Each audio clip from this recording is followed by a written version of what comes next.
I was jamming to that.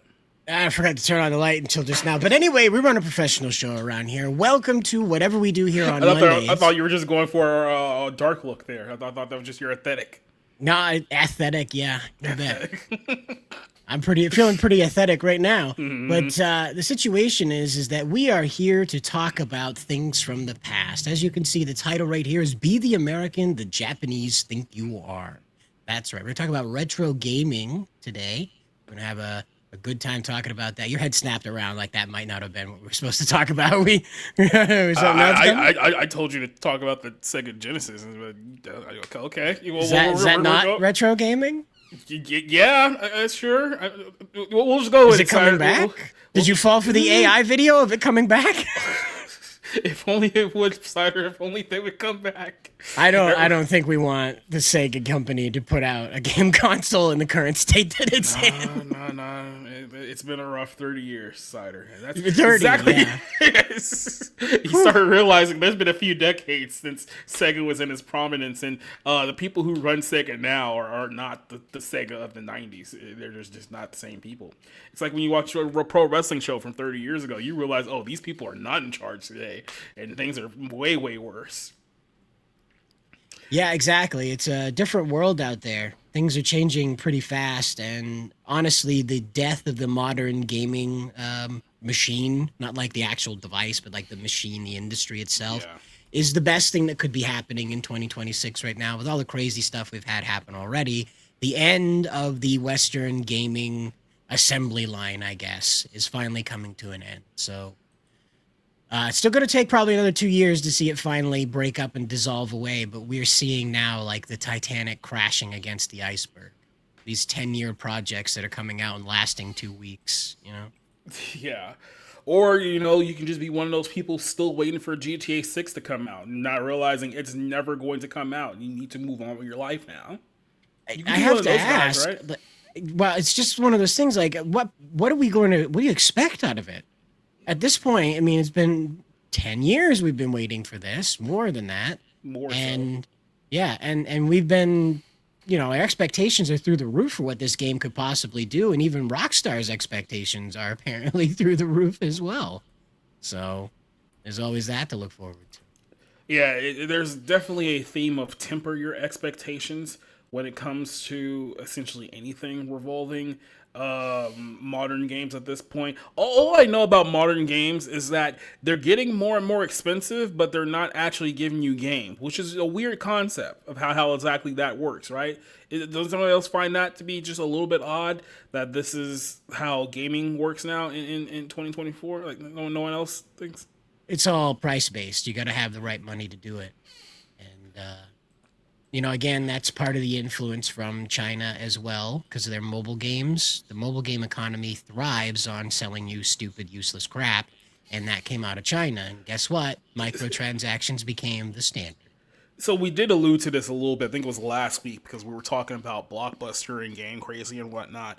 And essentially, the standard for games is like, there used to be a lot more companies making games and producing games, and that kind of bred competition, because it wasn't like, one company was only allowed to make a football game and nobody else was throughout the course of the year. You had in rotation about 4 or 5 different games from 4 or 5 different companies, so people were actively competing with one another. If you guys remember, before the EA exclusive deal, there was a game called ESPN 2K5, which, do I still have that here somewhere?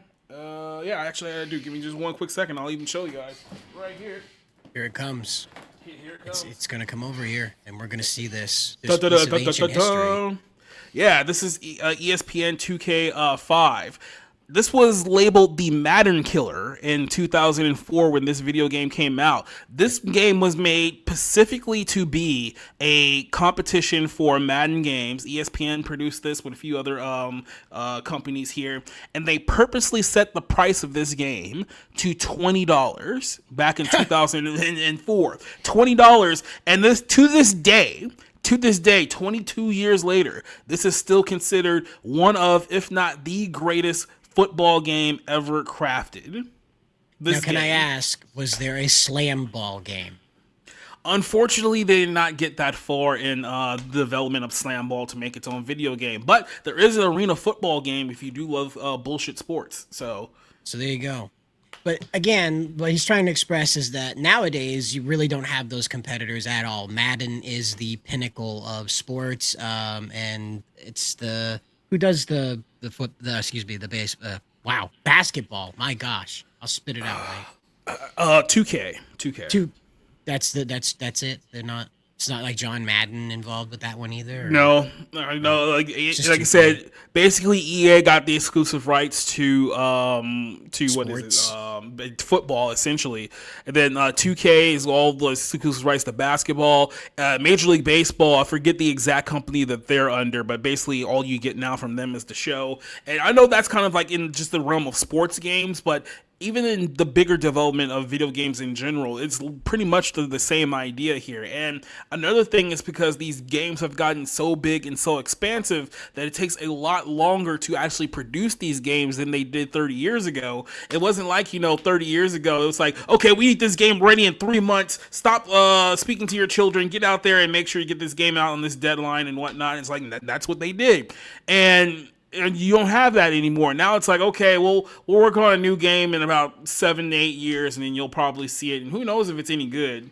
Or you'll just do like the Call of Duty model, which is just, we'll just give you guys a new game with a slightly upgraded graphics every single year. And then you'll just keep buying it because it's Call of Duty and you don't know any better. Yeah, and this one you can play Nicki Minaj. Wow. Yeah. All that silicone butt just all up and down the screen. Don't you guys love it? Isn't that why you want to play a war game, guys? But yeah, it's the Fortnite-ification of the combat games, of course. But we're also looking at basically RPGs on the rise, though, thanks to indies. The RPGs are finally coming back. So.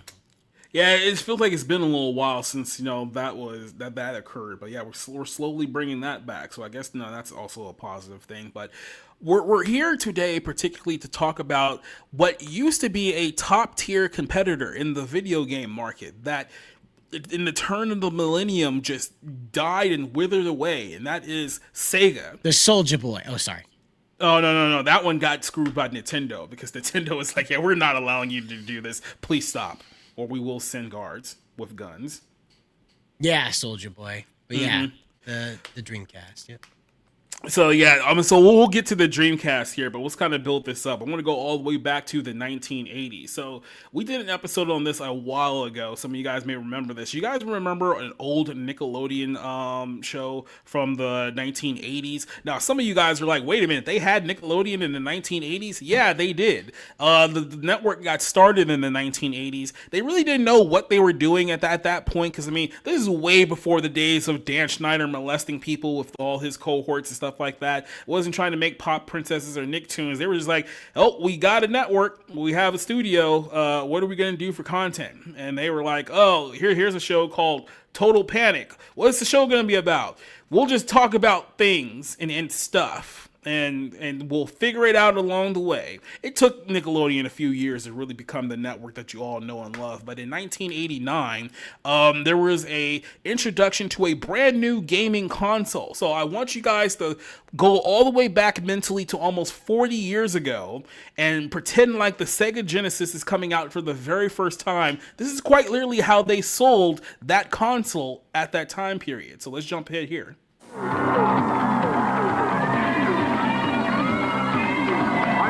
All the way from California and is here to give us a special guided tour of new video game systems available. Before we go any further, can you say that this video is disgustingly 1980s? Is that a good way to describe it?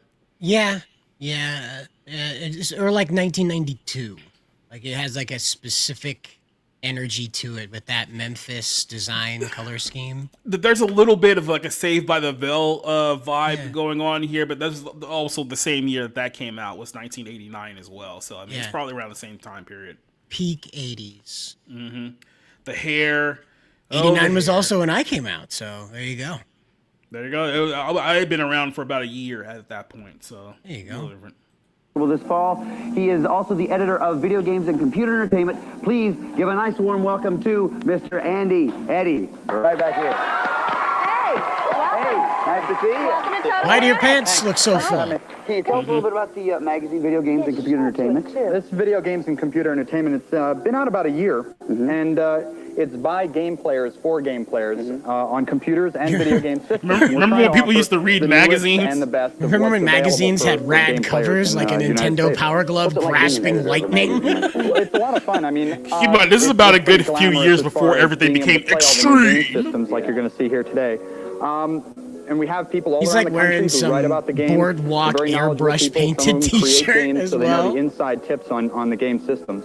You know, when I was looking at the magazine, one of the things that really caught my eye were these maps that mapped out an entire video game, and I thought that would be great, you know, so I could play it. Remember when But they I used to also wondered, release doesn't maps that of kind of video give away the games game, in or what is magazines it before for? they Some came people say out? it gives away the game, Yeah. but at Yeah, the you same really time, the needed to games are get so through a couple complex of those that they're old difficult these RPGs, days. that's for sure. To put a map in the game, which are very popular, the people love to see the maps. It shows you different parts that you might get hung up on, and it becomes less discouraging. A game that you might have put on the shelf because it was too hard, you can get past the section that you were having trouble with before with the maps. Oh, so you can move up a level by using the map. This Oh, was the that's really original neat. Get Good and Yeah, Get we have Game all this Scrubs. stuff here. I was going to say, lady, that's what he just This is said. a TurboGrafx 16 by NEC. It has a lot lot of arcade quality games, very sharp graphics. and NEC, sound. before And the people were games come calling on it small little, Nintendo. turbo chips, they call them. These are little game cards, a little bigger than like a This is credit what we card. called great And, graphics in they plug into the 1989. game system, Stunning. And what you get on the screen is phenomenal. Wow. What are some of the You have like a whole components of the system that you're going to get there? 4 Well, different with the directions system, you it can costs a move little in. less How than about that? $200. You get Guys, the game you- machine, you get a you now turbo get pad, more which than is your one controller, pixel. Right. And you get a game called Keep Courage in Alpha Zones, which is a running and jumping game, very similar to Super Mario Brothers. But again, the graphics, Mario. the character is very large. Glad we and, stopped doing the that. sound is very spectacular. Wow. So any special features about this, I guess, besides the sound? Just that it's the next step. It's really the next game machine, like the Genesis. As in that opposed to the past it's a lot, game machine. Crisper. Like the pictures are a lot Atari. crisper, and the sound, instead of a lot of beeps and clicks This that you thing used will to get kick with the older game ass of machines, Space you really hear Invaders in music the and you local really hear arcade voice. any day. Wow. Oh, it's great. Really? How much do these little guys cost? So you get a I love how the when you woman buy is it. trying to Oh, pretend like she Will actually cost, knows about video between games. $35 Yeah. and $50. Okay. And, I'm pretty sure even in this time period, it play was in considered each magic how they sent Wow. images to I your know there's no way we television. could have all these So- video games out here and not have somebody witchcraft. to play this. Would We anyone gotta like get to play somebody. this game here? Anybody? She can't know Wanna too play? much about it. Have a They'll seat. burn her at the Come right stake in over the here, parking ma'am. lot. Nice round of applause over this young lady. Hello, player. Hi. What's your name? Morgan, I'm going to start this for you. We'll just start right here. And you just play for a while, then we'll come back and ask you what you think about it, okay? They found like the most Okay. gender-neutral All right, child they Hey, could in why the don't we whole. They even check have out like this one's Morgan, been like the most singing at me since you gender-neutral walked name out for a here. child you What can is the give them, noise? other than And, like what's Sam. this one called? Okay, this is the Sega Genesis. Oh, Sega boy. is a familiar name. They already have their Sega Master System out. Again, this is their next generation video game machine. It's a nice It's picture a of Moloch on the 16-bit cover. machine, It's which is a great. lot stronger in computing power than the previous machines were. It too will be just under $200. This 1980s and the computer games come games on were cartridges.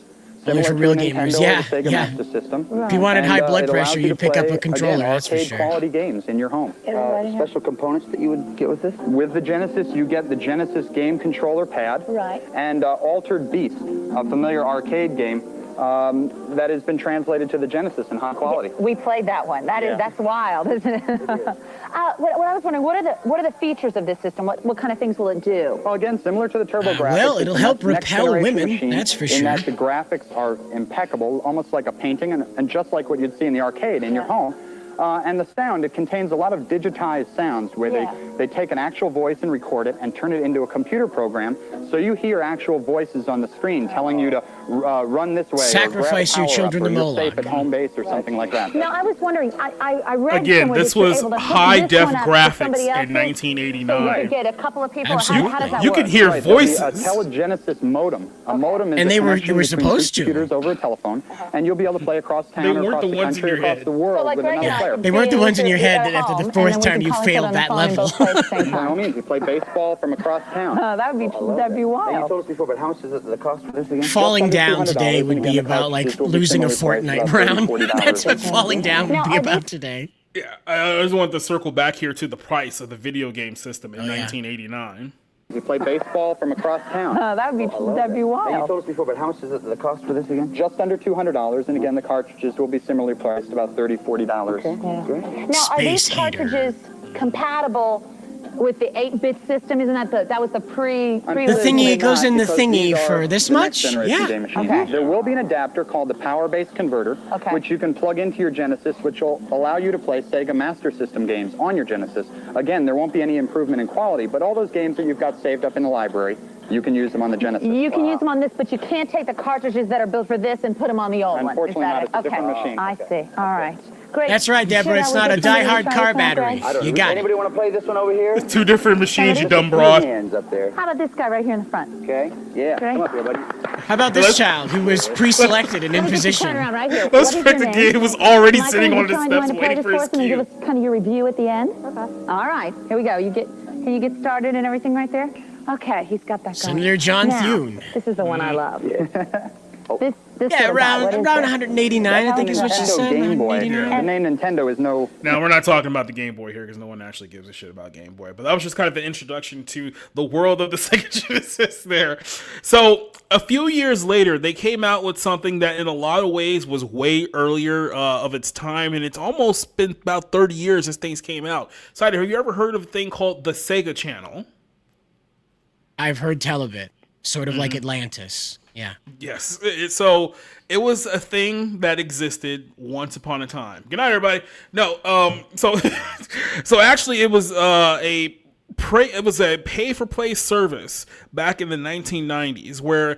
Over the years that came about, Sega built up a pretty solid selection of video games. We'll show you guys some of those video games as the show goes on here.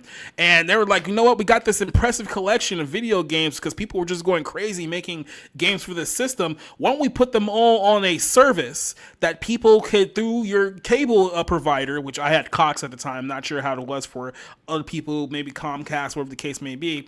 But essentially, you would pay a certain amount of money, I think somewhere about like $20 to $30 a month for the ability to basically play video games on demand. And essentially how it would work is that you would load in the Sega Channel, plug it into your cable box, load up your Sega Channel. You would have access to 100 different games that would recycle every single month. So every month you would have access to a different catalog of games. But you can play them all at will. You can play them all you want. And all you needed was a Sega Channel and a cable provider. And that was pretty much it. I have a commercial here selling you this idea of what the Sega Channel actually was meant to be. And in a lot of ways, when you look at kind of what we talk about now, like PlayStation Network or Xbox service, whatever they're called now today, where you basically pay a whole bunch of money, you get a little value. This was essentially the system that led to that. It made it so much worse than what you guys got in 1996. Let's jump ahead here.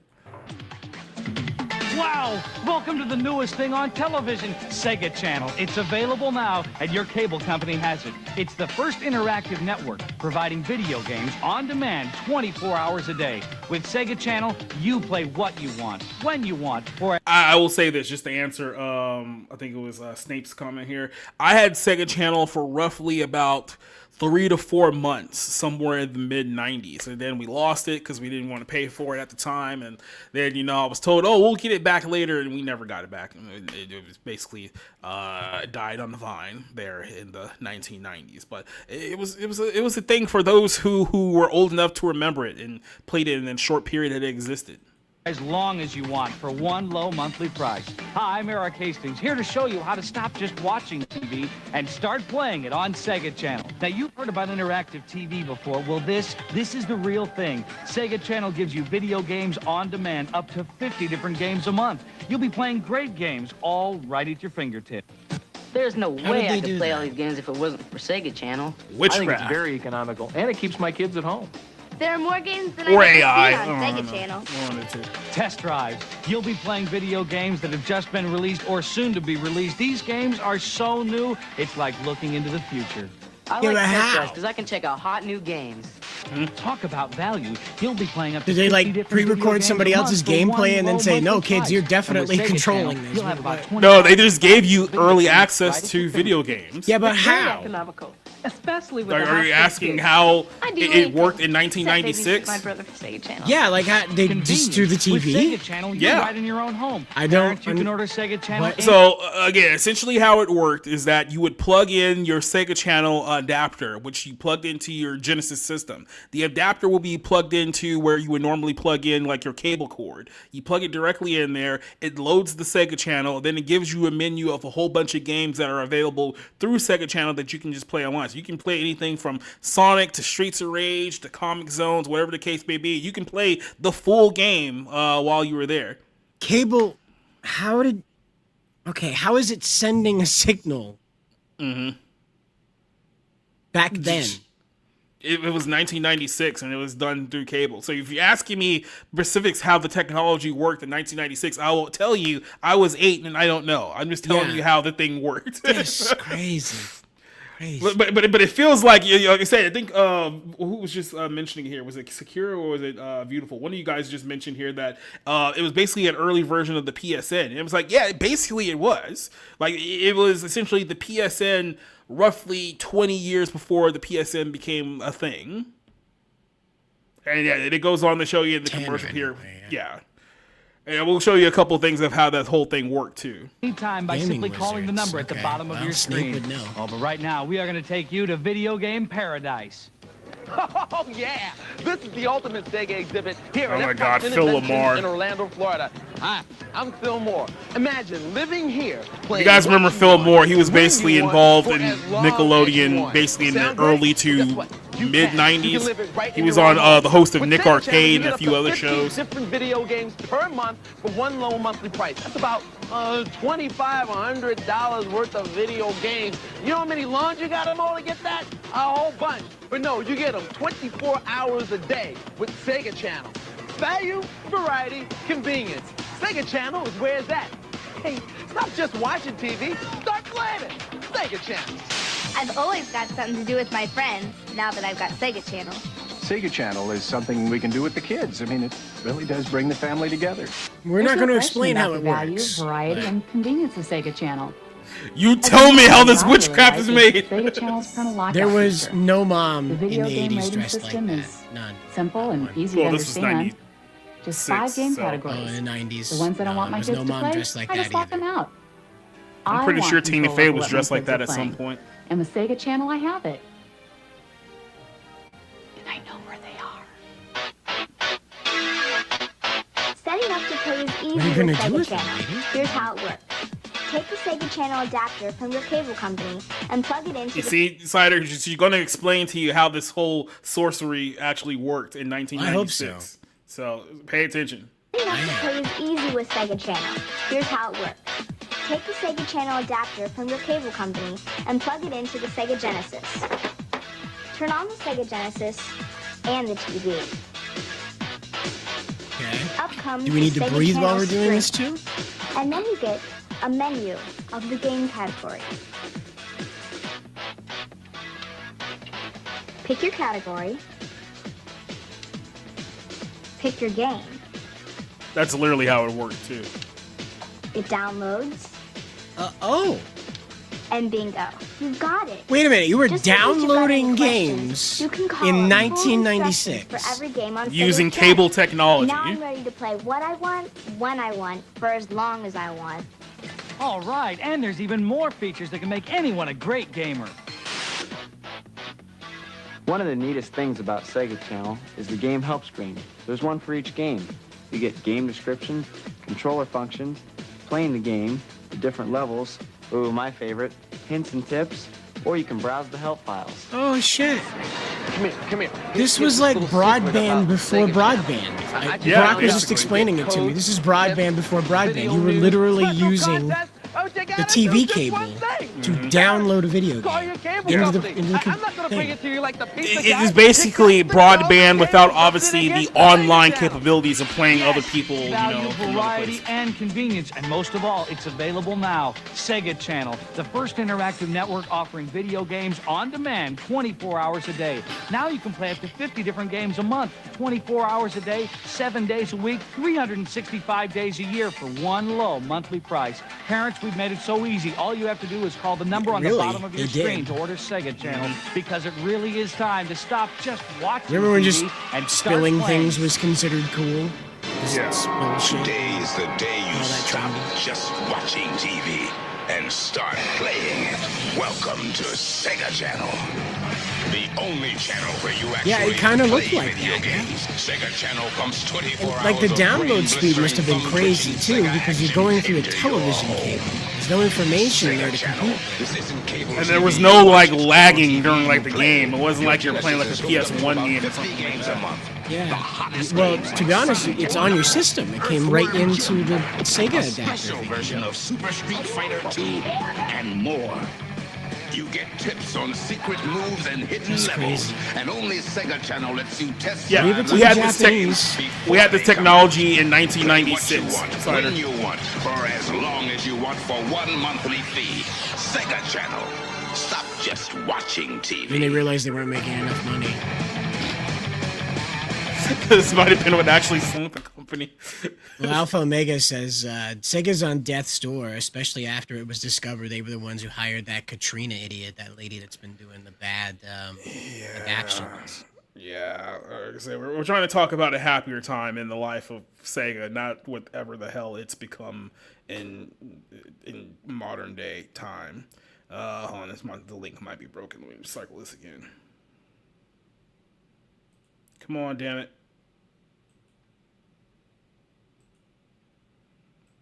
Okay, let me just try this window here, so at least I know this one works. Sorry about that.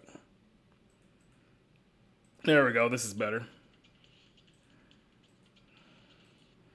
All right.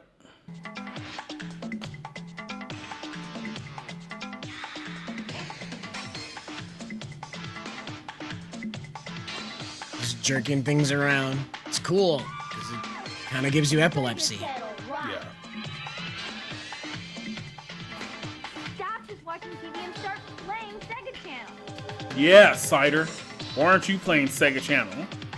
I didn't have cable until I was like 8. Even then it was satellite, so it wasn't cable. Available now through your cable company.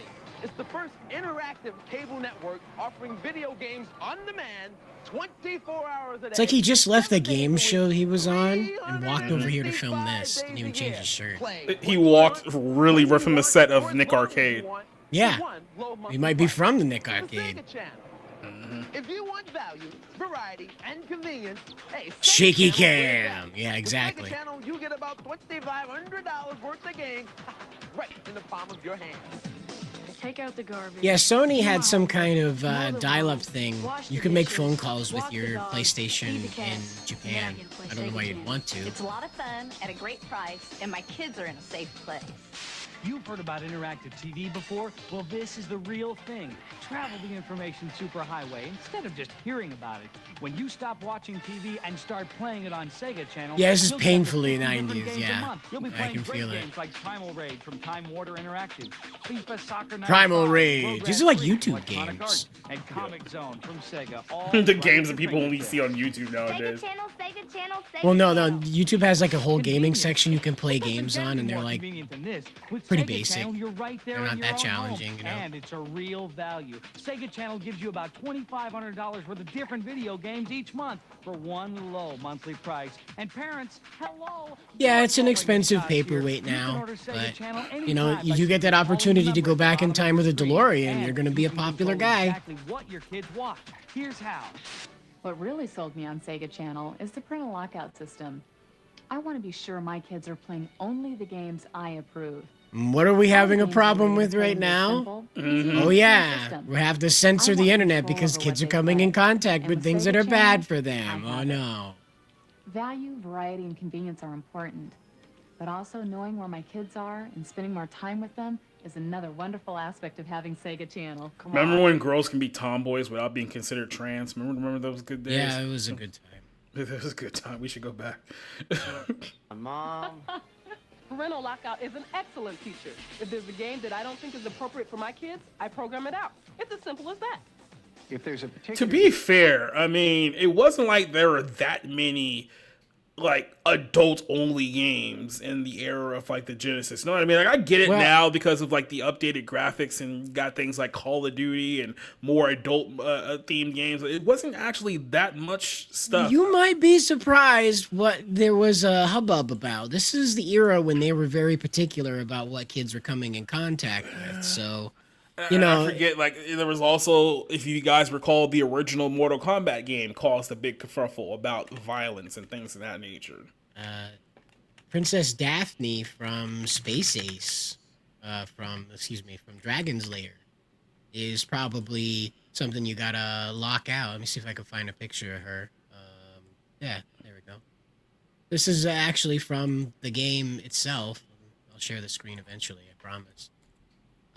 This is actually her from the game. So, I mean, you know, I'm sure some parents would probably not like to see their kid jamming out with Dragon's Lair. With Kim Kardashian over here. Well, again, I mean, like, that's going on. So while it might not be the hyper-violence that we think of when it comes to this stuff, it could be stuff that we find harmless today that parents are like, you're not playing that game with a girl's butt right there. You understand me? You're going to play the Mario game where nobody can tell if Princess Peach is a mannequin or a power-up or a character. Yeah, so, I mean, there were some games that, even if you look back at the games that, you know, caused a lot of controversy out there, outside of maybe that child porn game that's being mentioned there in the chat, but I'm talking about some of the other ones where it's like, oh, this is a little too violent for my kids. It's like, you look back now, it's like, oh, just wait, it's going to get far worse than what it is right now. You have no idea. You have no idea. Game we don't find appropriate. Well, that's why there's parental lockout. Thank you, Sega Channel. Hey, another cool part about Sega Channel is how easy it is to hook up to your Sega Genesis system. Setting up to play is easy with Sega Channel. Here's how it works. Take the Sega Channel adapter from your cable company and plug it into your Sega Genesis. Turn on the Genesis and TV. Up comes the Sega Channel screen. Butt-Kid was up to before he became a politician. Categories. Pick your category. He's doing Sega Channel promos. How about that? And bingo, you got it. Just in case you've got any questions, you can call up full instructions for every game on Sega Channel. Now I'm ready to play what I want, when I want, for as long as I want. There's even more good stuff. I like stuff on Sega Channel. Codes, tips, hints, video tips. Okay, well, I was a little excited for a minute there. Remember cheat codes in video games? Yeah, those were good times. It's all right here on Sega Channel. Up to 50 different games a month, 24 hours a day, pumped right into your own home. Now they'll sue you if you break the game. On the bottom of your screen to order Sega Channel. Now you can choose from a menu. Like what happened to that Fallout 76 guy. 24 hours a day, 7 days a week, He found the mod room with all the weapons in it. Which, by the way, why is there a space inside of a map that has all the weapons in it? What the hell? What kind of stupidity is that? Today is the day why is space a thing? Is that what you just said? Well, no. Inside of the Fallout 76 maps, there's a mod room. And mod room has like all the weapons in it for some reason. And some guy broke into that in Fallout 76 and stole all the weapons and like took over the game for a week.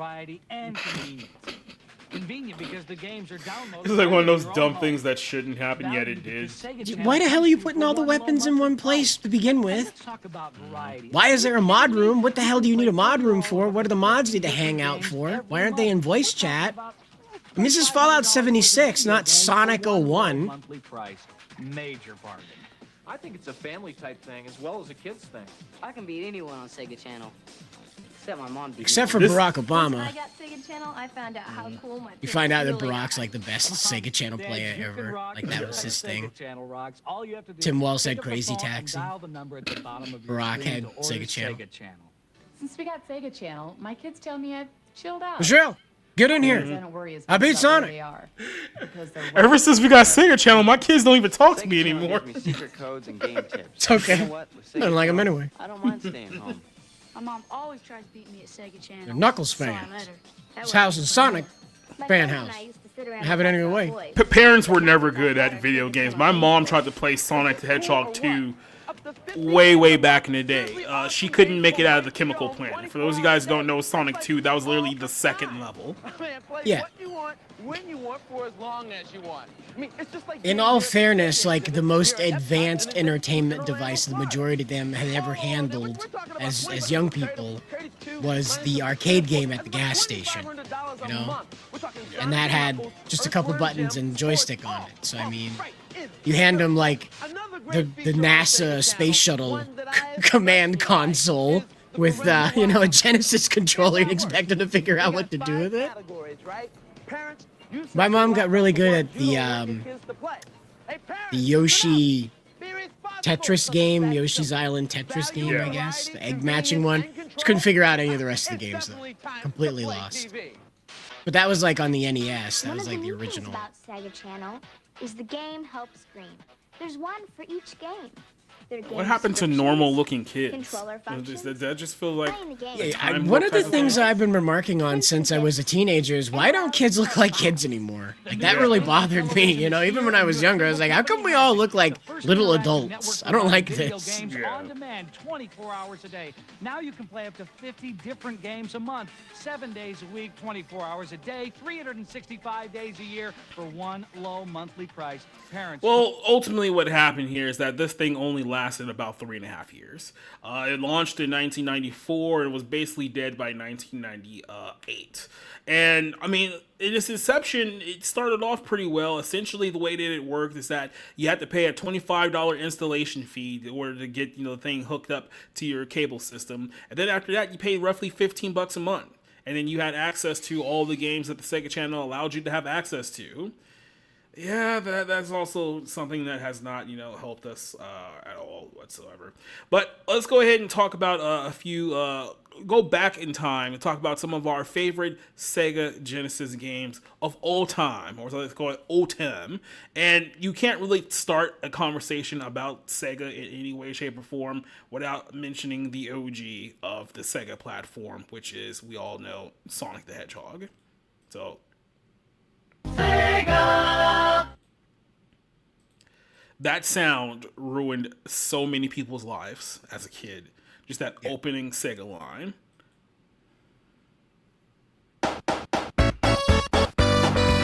So this is the first of many Sonic the Hedgehog games. There was a lot of Sonic the Hedgehog games in the course of the 1990s, and we're going to talk about mostly all of them.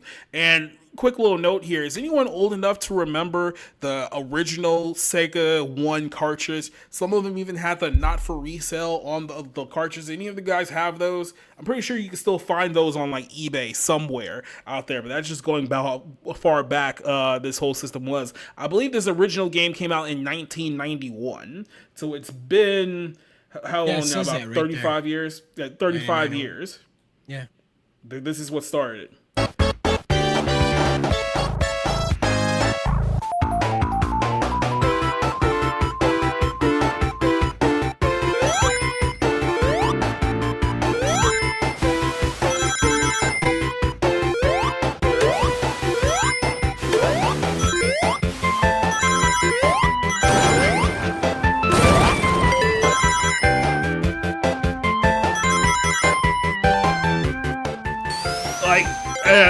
It's hard to try to kind of explain it to people from kind of a modern gaming lens, but it's like, this is literally the game that started the entire franchise of multiple games, multiple video game generations, multiple movies now. There's a Sonic the Hedgehog 4 that's coming out in theaters sometime next year. Very cool, man. This was the original Sonic the Hedgehog special stage. Oh, the orange duck hunt laser gun. Okay, I have the gray one. There's like a couple of NESs downstairs. I haven't touched them in years.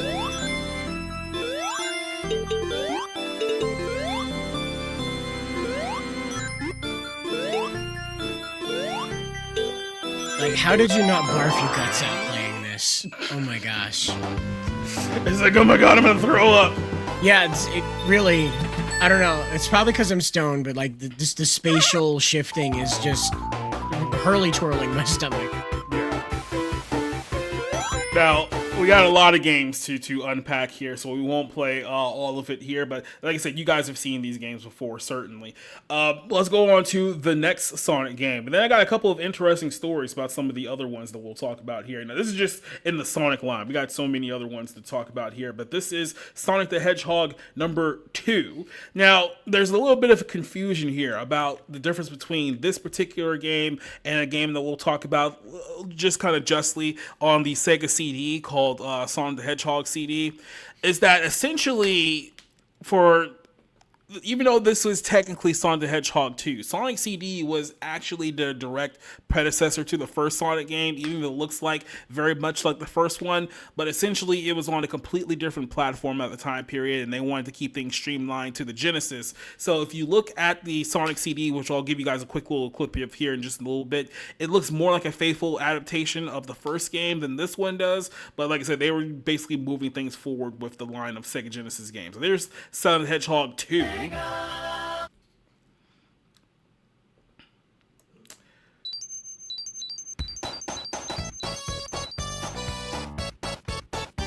By the way, this game came out a year after the first game. So this goes to tell you how quickly they were churning out these video games. It wasn't like, oh, the last Sonic game we received was 5 to 7 years ago, like it is like now. It's like they were churning these out pretty quickly at this time.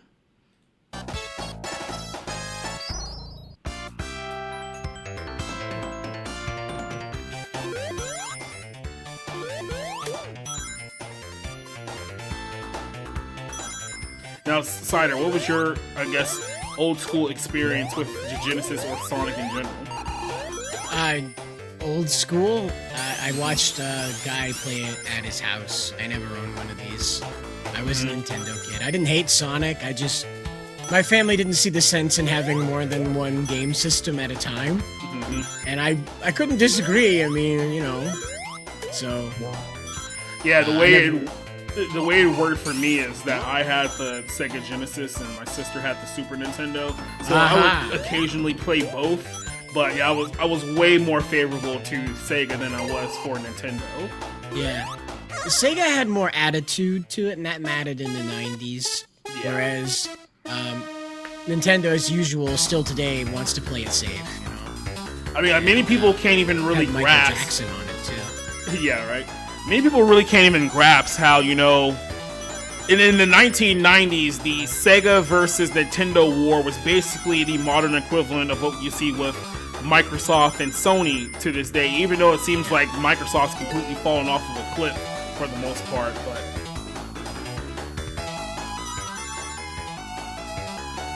Sonic does what Sonic does, baby.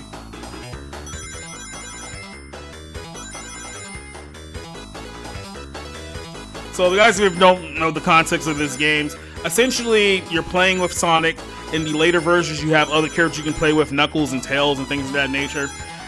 Your objective is to complete the levels, obviously, but as you're completing the levels, you're also trying to obtain 7 Chaos Emeralds. And the Chaos Emeralds give you the ability to turn it into Super Sonic, which makes you basically invincible. You become a basically cartoon version of Goku. And there's been a lot of, back and forth about who stole what from who. Did Dragon Ball Z come for Sonic? Did Sonic? Who cares? No one really cares that much about the whole debate. Super Sonic is totally a Super Saiyan, callback love note. And there's no problem with that. That's good. Put it this way, no one in the 90s truly cared. Yeah, we'll make sure.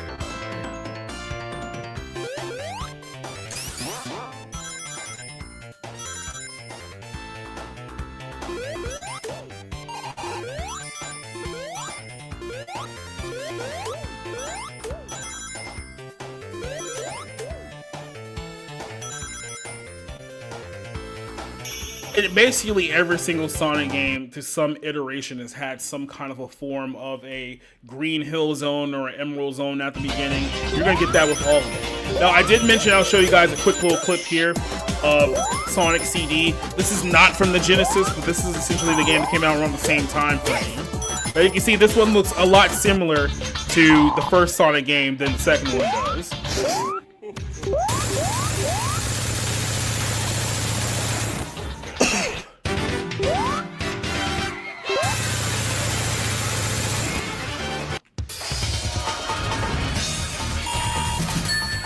Now, I will say this. This game was, if you guys have ever played this game, I like to call it was extremely easy. This was an extremely easy video game that was made a long time ago. Now, before we continue here with keeping in line with the mainline Sonic games, I want to talk about a couple of Sonic games that maybe you guys didn't hear of, didn't play back at the time, but they also existed here. Like I said, Sonic was Sega's cash cow in the 1990s. There's no basically way around it. So let's talk about a little game some of you guys may play called Sonic Spinball.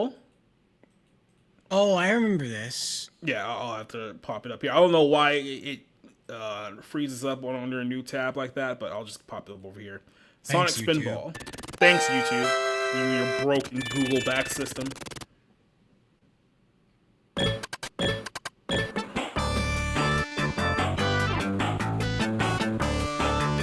Now, for those of you guys who have never played this game, it is basically what it says. It is a 2D Sonic pinball game.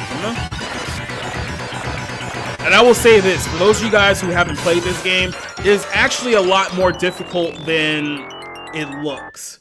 It took me a good number of years to actually finally beat this game. Yeah, so here's what it looks like.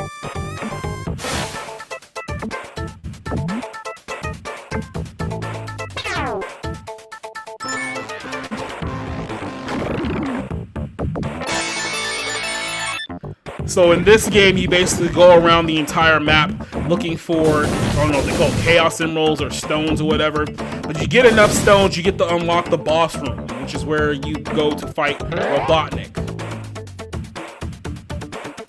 By the way, I know this has been somewhat controversial over the last several years, but do you guys call him Robotnik or Eggman? Like, which one do you guys prefer? I always thought they were two different dudes. Yeah, right? It's like I always thought that Robotnik was the fat little piece of shit, and then Eggman was the big long-leggedy fat piece of shit. Yeah, and apparently they were just the same guy. But in the 90s, we all just referred to him as Robotnik, and then somewhere like the 2000s, it got switched over to like Eggman, and everyone was like, "This is the same character, right? Like, why are we calling him Eggman now all of a sudden?" Yeah. Oh yeah, the sprites on this game is absolutely memorable. And then everything was named after an egg at that point. Yeah. Or a bird. Yeah, look at the sprites.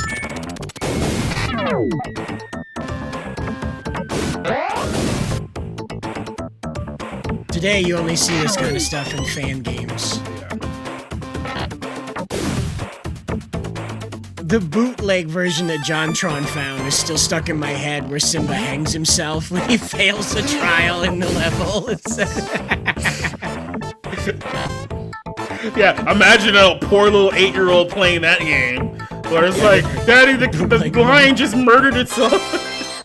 Simba just committed suicide. Yep, that happened in the movie. Yeah. He totally hung a noose around his neck and off himself in the woods. Apparently, the African vocalizations during that song mean, "Look, there's a lion. Oh my God, there's a lion." Apparently, that's what it means. Guy's getting sued over that, by the way. We find some really dumb ways to sue people here in the current year. But yeah, like I said, it all ends up for you fighting the boss character. Here's an example of the first boss level here for this game.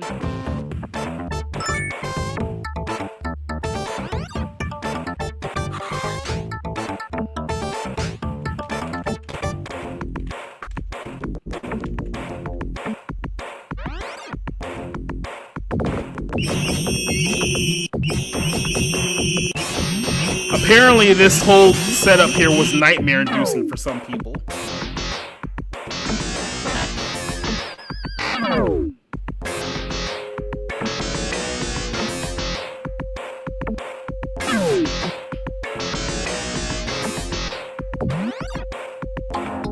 We appreciate it, Kurt. Welcome aboard.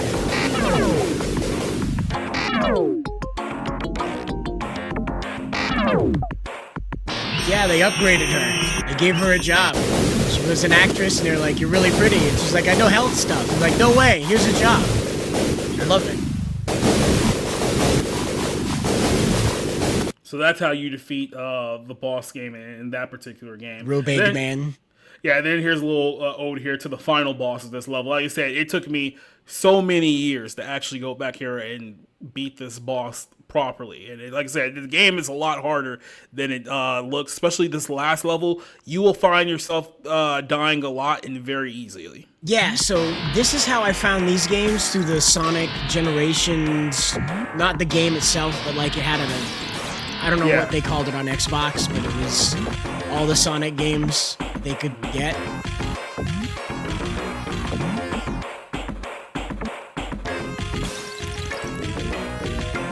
Why isn't that on Steam? Or is it? That should be on Steam.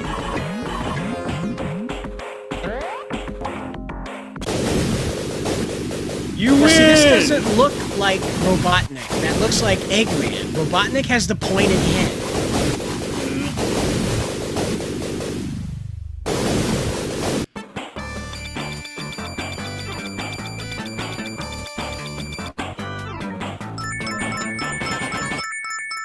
I think Sonic should have two villains. He should have Robotnik and Eggman. That should be how it works. We should just what do they call it? Retcon them into two different people.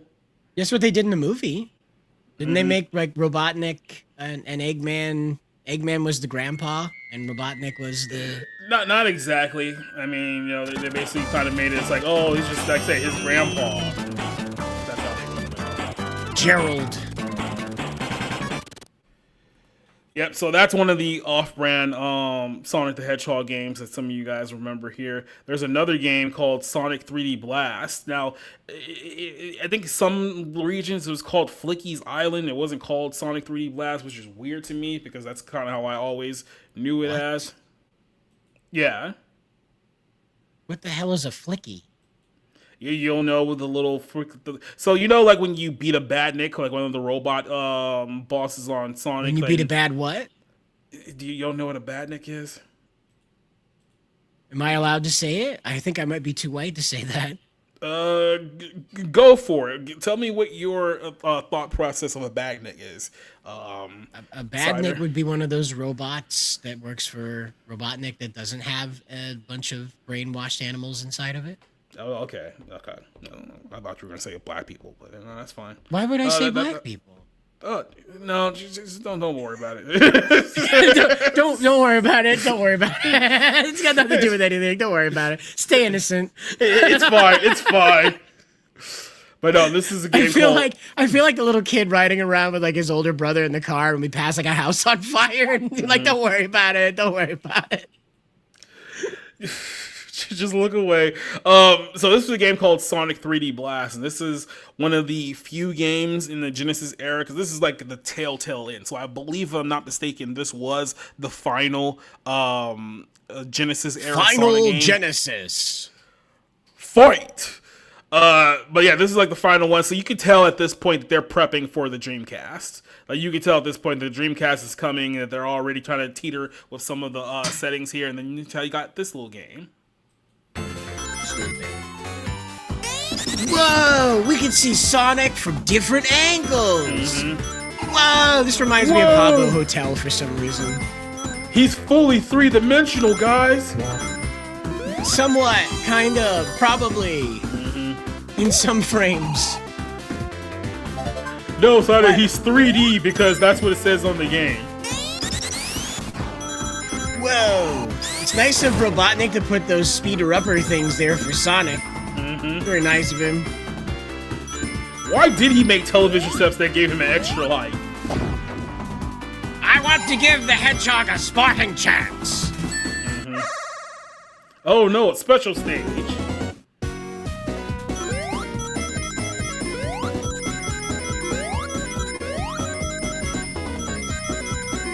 Why isn't this Stairway to Heaven like a Sega version? It looks like a, what do you call it, a walk into the abyss. Oh yeah. Highway to Hell. Yeah.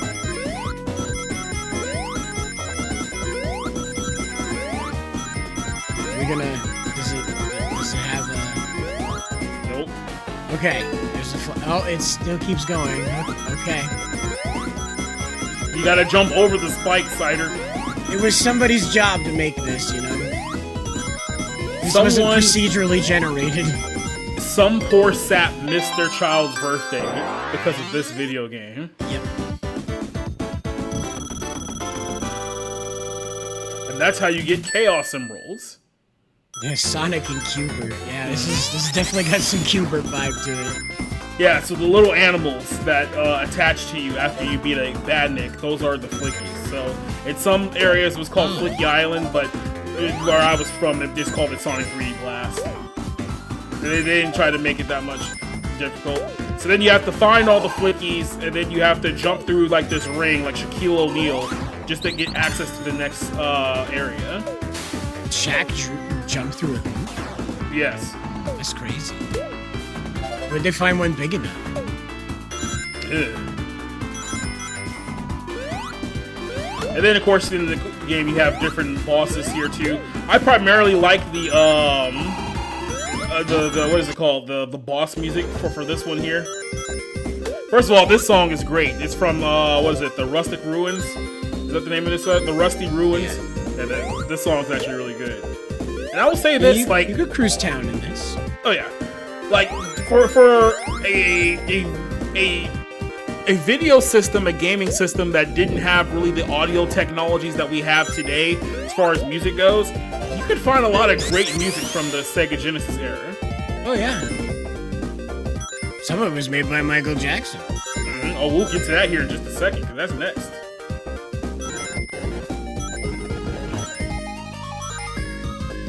The more I learn about Michael Jackson, the less I think he's evil.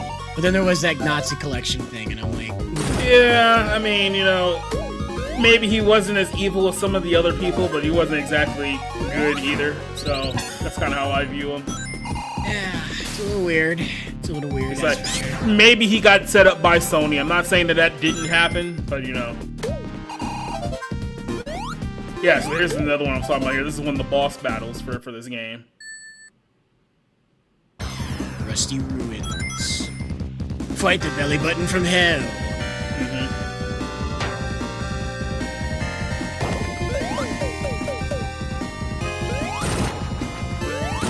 Damn, I should have made it faster. What's the point of putting on a helmet if he can still hit me? I'll get you, Blue Hedgehog. You've only ruined my stone statue robot that took me 8 years to build. And then the final boss for this particular game is something I would say you probably don't want to watch this high. Yeah, too bad. Nope, too late. I guess Beautiful and I are having the same experience here. If you just stand in the corner, he can't get you. Yeah, right? Take Screw that, you, big Eggman. L of you.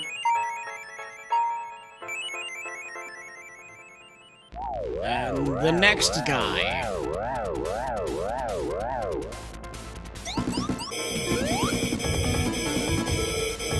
He just stands over there. Where are you aiming at, idiot? I'm over here. Here, let me get closer so you can hit me. I'll give you one for free. Oh no, it's a Sonic-seeking missile. Oh, now there's two of them. Well, there's another one. No, it's only one. Now there's two of them.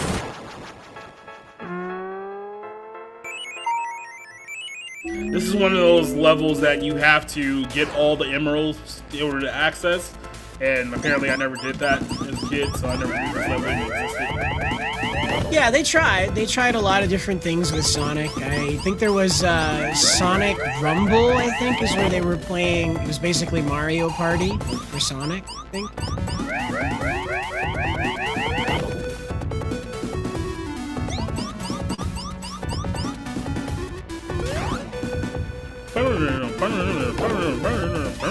It's another one you can go cruising around the highway on Friday night listening to.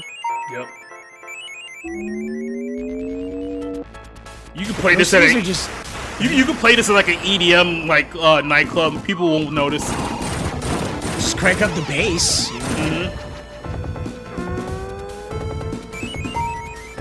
Yeah, like I said, this is more one of those off-brand like Sonic games, and they did this a lot. And like I said, it worked pretty well for the most part.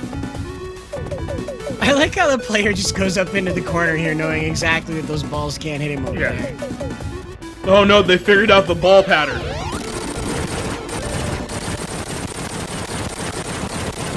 Nerd. Get wrecked. And you win. Sonic got through the final fight. Somehow. By standing slightly to the left. Yeah,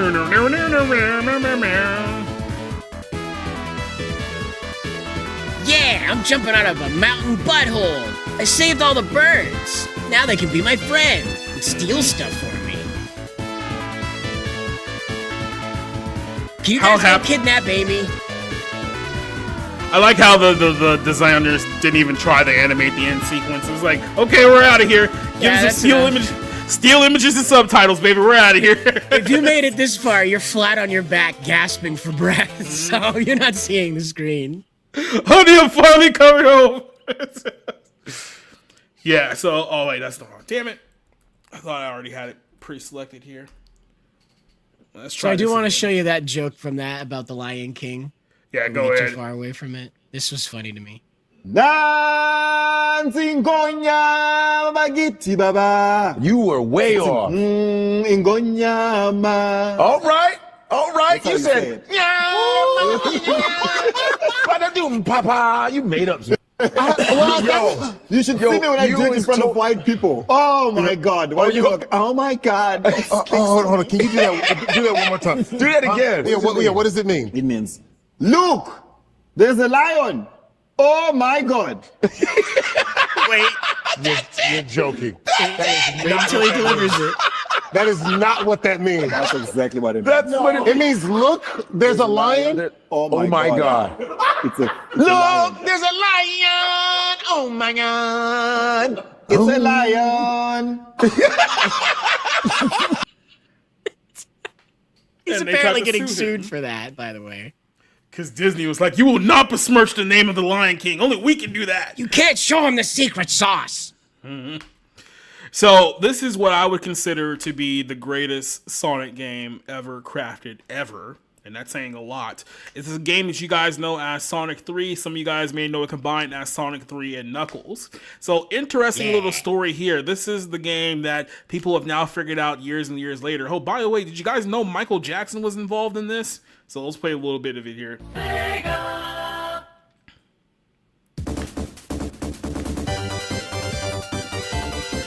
that sounds about right.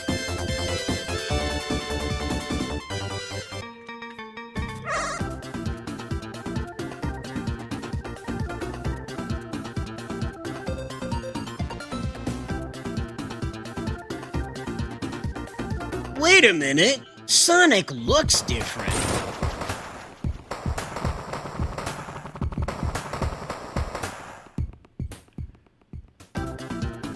So let's kind of explain to you guys what happened here with this game. So this was Sonic got mugged, yeah. So there was a lot going on here in the development of this game. So kind of unpiece what exactly happened here is that Sonic 3 and Sonic and Knuckles was actually supposed to be one giant Sonic game put together, right? The problem is that they started the development of the first half of the game and realized there was no way they were going to complete all of the game at the time that basically their deadline. So what they decided to do in order to save face was to separate the one big game that was supposed to come out in sequence here and break it down into two smaller games.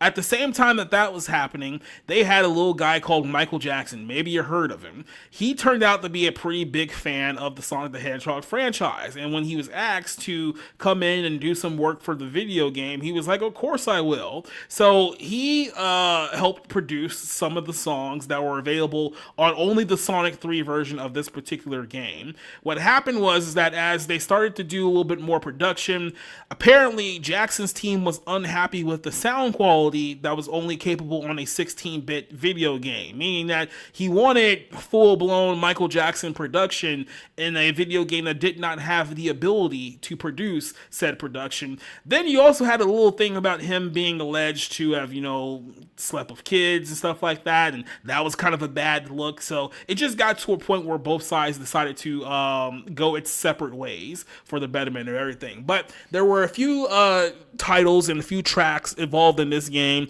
that clearly had Michael Jackson's involvement with, but after everything kind of blew up, they kind of put some of those songs produced by a surname, which is why he was never directly accredited for this particular game. But the tracks that he was involved with got removed in the Sonic and Knuckles game, which is why you don't hear them in the Sonic and Knuckles game, because essentially Sega was like, if we sell this game, then we're going to have to owe Michael Jackson's estate some money, and we don't really want to do that right now, so we'll just get rid of them altogether. So any remake of this game that's been official by Sega has essentially scrubbed all of those songs and have replaced them with even shittier versions of the songs that existed prior to this whole thing. But this was, like I said, for my money, this is the best Sonic game of all time. I mean, I can go back now and play this game, play all 14 levels and whatnot. There's been a multitude of, ROMs and hacks that have combined all of these together. Sonic 3 Complete is one of the better ones if you want to try to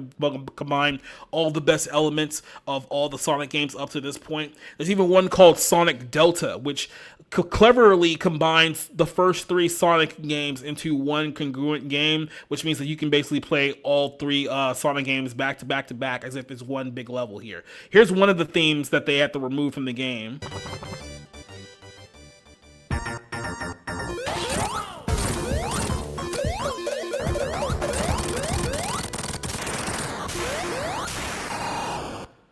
Try to see if we can find some other ones here that they got rid of as a result of this. Yeah, this is another one they got rid of here.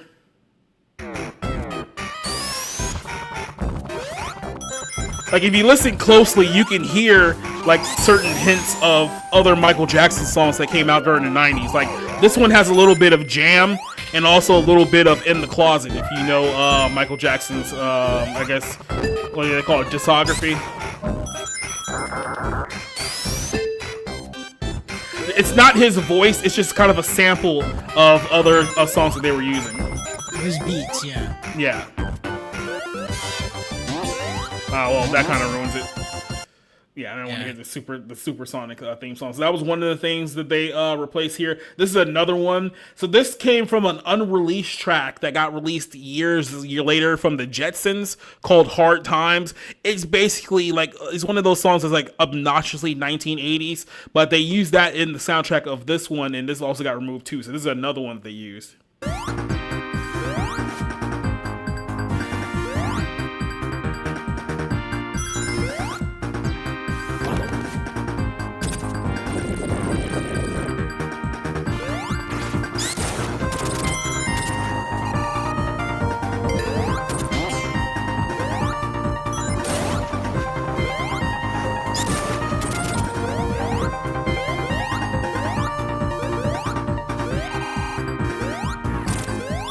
And then this is another one here that they used and that they couldn't use for the ones after this. Oh.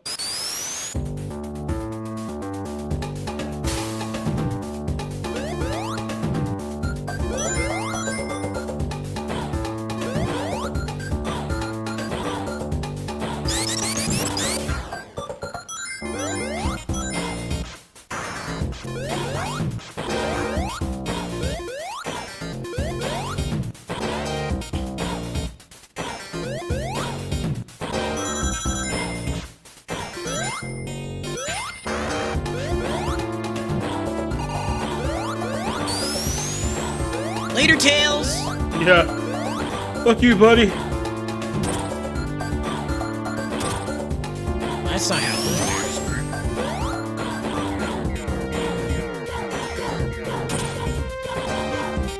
Hey kids, do you like sensory overload? Are you epileptic? I sure hope not. So what you're hearing now, that go go go, that's just a sample from some of the beats that Jackson's team used. I want to say Teddy Riley was also involved in this project too. I'm not 100% on that, but I know him and Teddy worked a lot together. So essentially, some of the sounds that you guys hear are just samples from other songs, not necessarily from a particular Michael Jackson one. This one I want to see if they played the ending on here. Yeah, so here's the final. This is technically the sixth boss in the Sonic and Knuckles series, but if you're just playing Sonic 3 straight, this is actually the final boss. I want to play a little bit of this here too, because the ending theme is very, very interesting here.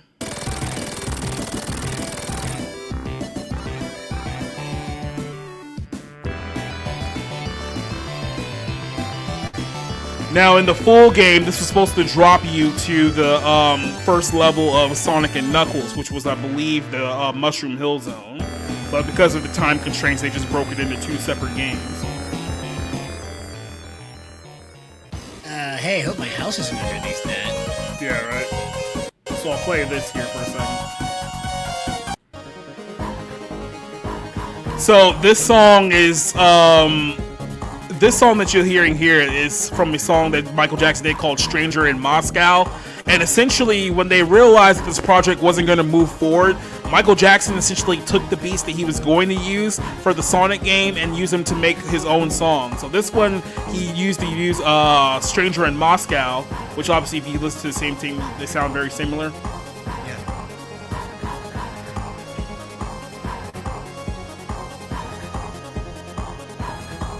And then if you go back to the boss theme that we played here a second ago, this is a song that he used for a rip for a song called Blood on the Dance Floor.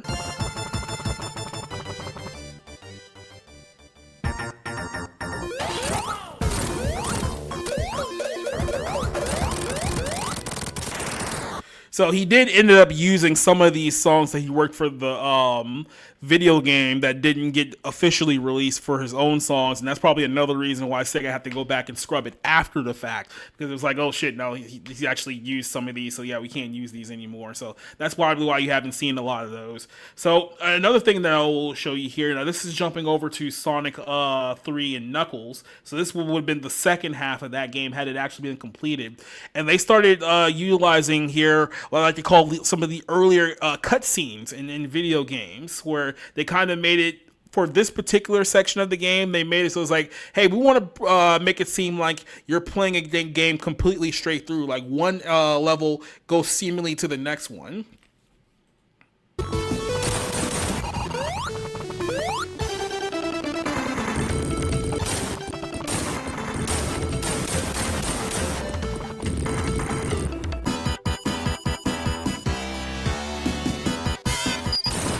Oh no, Sonic's in hell. I was gonna say, like, Eggman hell, apparently.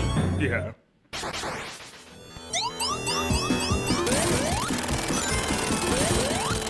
Meanwhile, inside of Egg Hell. Yeah. He really wants to kill this blue hedgehog thing. I became the avatar of darkness in order to defeat a blue hedgehog.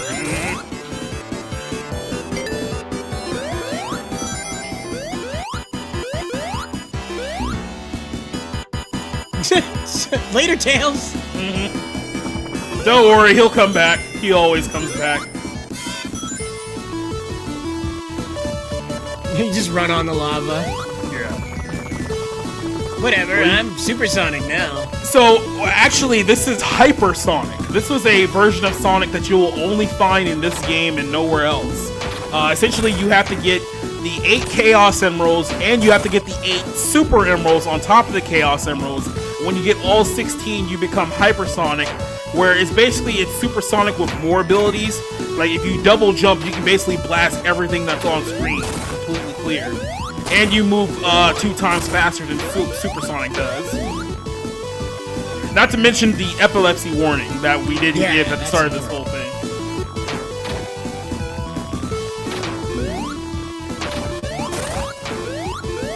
So I want to go here for a second, because this is obviously the very first video game battle between Sonic and Knuckles here. Now, if you have Supersonic or Hypersonic, which he does here, this this entire battle is hilariously one-sided.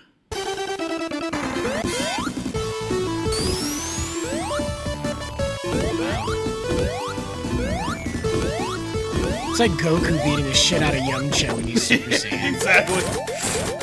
It's like they Goku just going. show Knuckles curled up in a cake crater, like Yamcha. So this was the first baby first face turn for video games because Knuckles up to this point in the game had been the villain. But then Robotnik screws him over by stealing the Super Emerald. This will make Knuckles the good guy. I've got my tickling tentacles now. I'm gonna tickle ya. Oh, he tasing me, bro. Why do I keep getting my ass kicked by these intruders? Yeah. This here was Mecha Sonic. Metal Sonic. No, Mecha Sonic. Oh, this is a whole different one. Yeah. There's like 5 different variations of a Metal Sonic, so this one was deemed Mecha Sonic. So if you play the Knuckles version of this game, meaning you go through the Knuckles path, this is actually the final boss of the game because he basically powers himself up with the Chaos Emeralds and becomes invincible temporarily. But in Sonic's version, he's just another jabroni you can beat.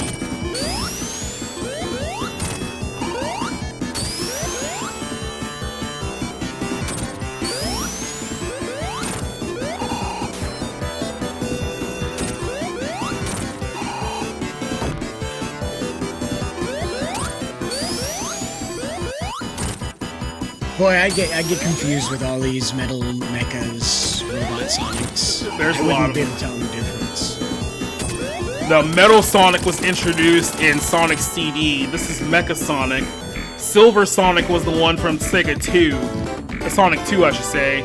And then you had a couple other variations in between there as well. So this is essentially the second to final boss of the game. So when you get to the Death Egg Zone, you have to fight this giant monstrosity here of Robotnik, only to find out that it's not the real true final boss of the game. So this is who you fight if you don't have all 16 emeralds.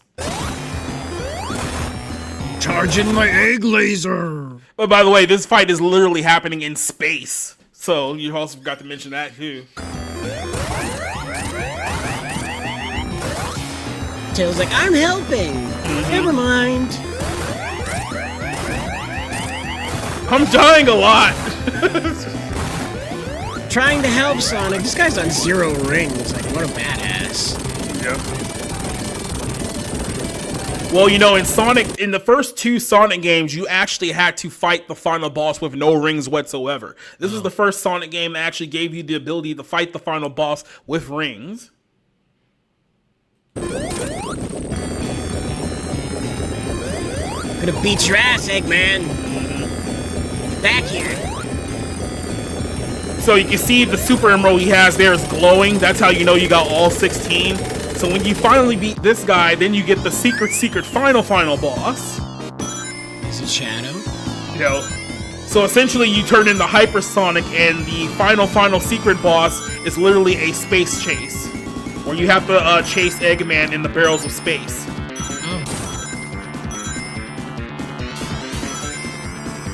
He's shooting stuff at you. There's chicken nuggets in space. Look at all this popcorn chicken in space. Now the missiles can't hit you, but they don't harm you. Meaning that you won't like lose rings or anything like that, but you will feel it if you get hit by the missiles. It sets you back. Yeah. But you're super hypersonic. Nothing can stop you. They don't have enough pixels to show how badass you are.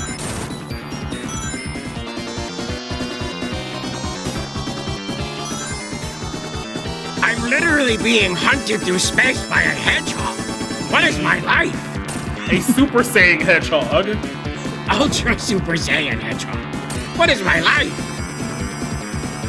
So in this part, you usually have to make his missiles hit himself. That's the only way you can beat this particular boss. Wow. It appears to be working very well. And then you have to do it as you're actively losing rings. It's a good thing they gave you all the rings on the way. Yeah.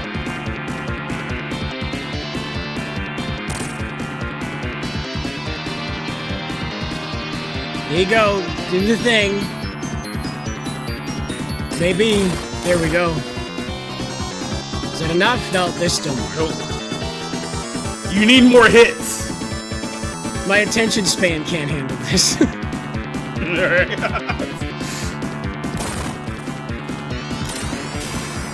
Okay, we got him. Or so you think.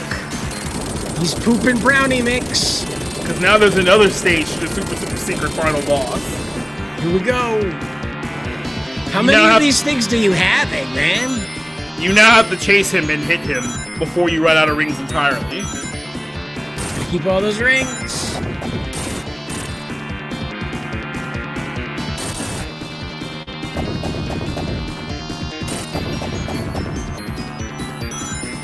Ooh, it's getting down there. It's getting dicey.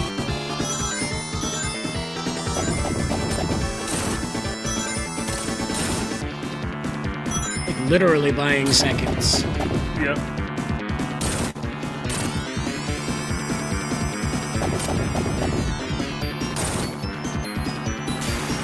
And now you've actually won the game. Finally. I've got the big green glowing thing now, Eggman. And now I'm gonna plummet to the earth and die. Like a hero. Oh, wait, Never mind. no, Tails saved me. Hey, Sonic, I just built this incredibly specific machine that only grapples onto the Super Chaos Emerald. How neat is that? Oh, you need it. Neat. I wanted to die, Tails. Just let me die. If I take the emerald out with me, Eggman won't keep hurting everybody. It's like the most depressed Sonic ending ever, where he just crashes into the Twin Towers. I don't want to make any more games, Tails. Just let me die. So, let's talk about some other games here now, because that was kind of our cycle through of Sonic the Hedgehog. There was another very, very popular video game series from the Sega Genesis. Some of you guys may remember a little video game called Streets of Rage. You ever heard of Streets of Rage before? Yeah, I've played it. So, there were 3 of these. The best way that I can describe them is obviously the first one is the most iconic. The second one is easily the best one of the series. The third one was pretty good, but I don't think that it was nearly as good as the second one. And it's difficult to say that it's bad in that context, but I think the second one set a bar that's so high. I mean, there's a lot of people who argue that Streets of Rage 2 is probably the greatest Sega Genesis game of all time. So coming off of that, anything would be a step down from that bar. But here's a little bit of Streets of Rage. This is the first video game. This is the one that started it all. And this is essentially your straightforward beat 'em up video game. Sega.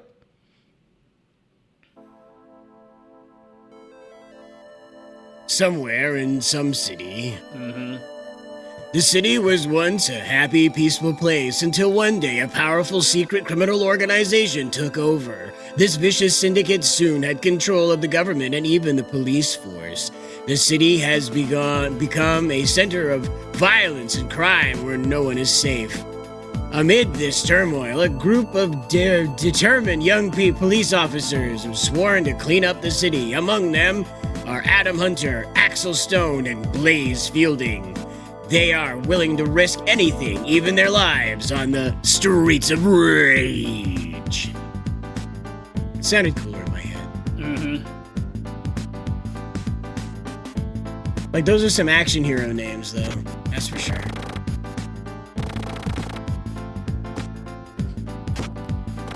His hobby is bonsai tree, of course. Blaze is a woman? Yeah, you didn't know Blaze was a chick? She's the only chick in the game, Cider. I didn't pay attention to their names.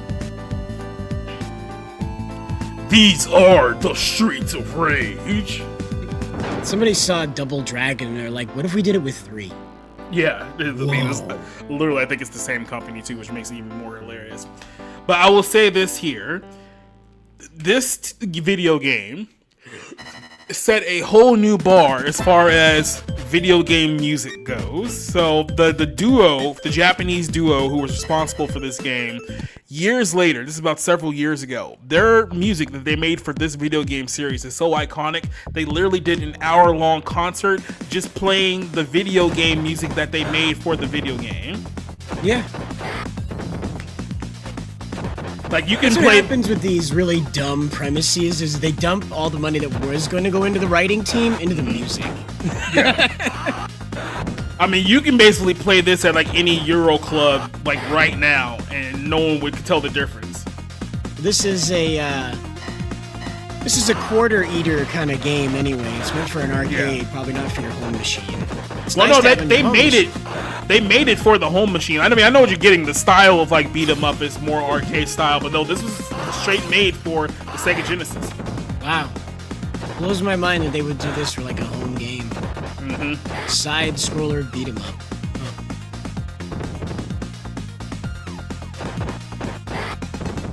Yeah, that's the guy's name. I can't pronounce it here, but Beautiful has it right there. Yuzo Koshiro. Legendary composer. Like I said, we'll play a little bit of his concert series here too, just to show you just how iconic that whole thing was. I mean, this is essentially the game. You just scroll from left to right. You just beat up bad guys, baby. You use pipes. You use knives. You eat apples and turkeys in order to replenish your health, and you just beat up bad guys. That's the whole premise. And then, of not course, even hidden in the walls. Nope.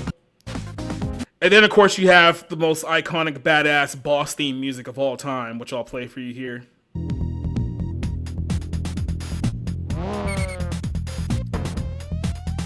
By the way, in this game, the cops can nuke the bad guy for you.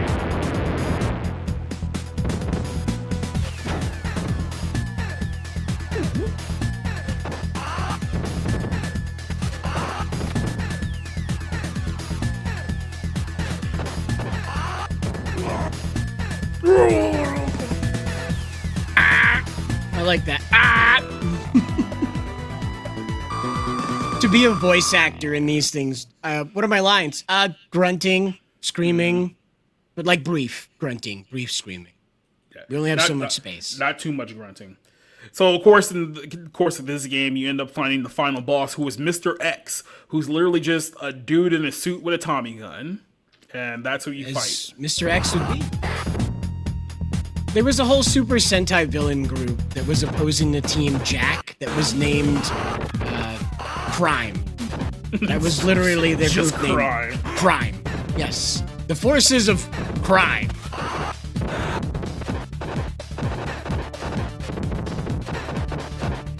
Why does he keep kicking me in the dick?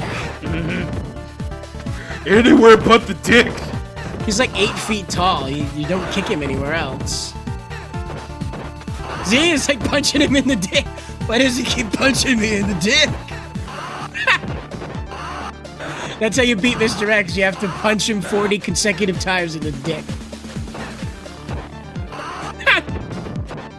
Punch him in the dick and then you throw him. Oh no, I'm being taken by the aliens! All of his lunch money fell out. Did you see that? Those are supposed to be bullet cider. Round 8. 7 dicks kicked. You get a dick punching bonus. And you get to put your little initials on there to be like, look, Mom, look what I did. Ass. Ass.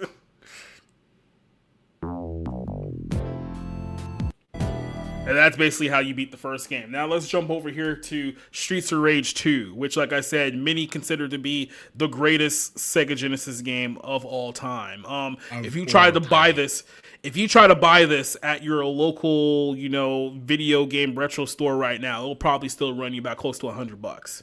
And that's for like the straight up Sega Genesis original cartridge port and all that good stuff. Yeah, that's how much it's gonna run you if you try to even attempt to buy this game. YouTube's not gonna let you play it. I'm trying to give it a second here. It's dragging its ass, but it's working here. So again, we're going back, and it's like, oh, you thought you beat Mr. X the first time, but turns out you didn't, so you got to do it all over again. He's back with a bionic dick. You joke, but we'll talk about this in Street Race 3 in just a second. So now you have 4 characters to choose from. And you have more funky techno groove music here to fight to. So obviously the graphics here in 2 are a big upgrade from the graphics from the first game. Yeah. They actually resemble real people now. There's Doc Brown.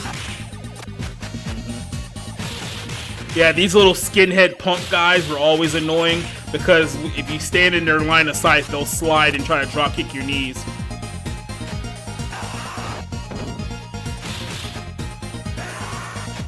There's a lot of health too. Yeah, so you got new health bars, new lives, all this other stuff, new villains.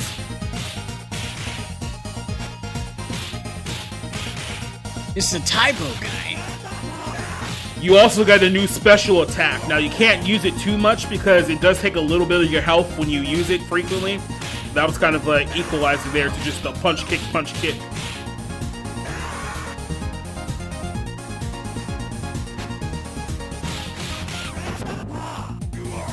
That guy's name is Y Signal. I don't know why anyone thought that would be a good name, because it totally was not. Young Signal. Yeah, it does have that 80s Japanese techno sound to it.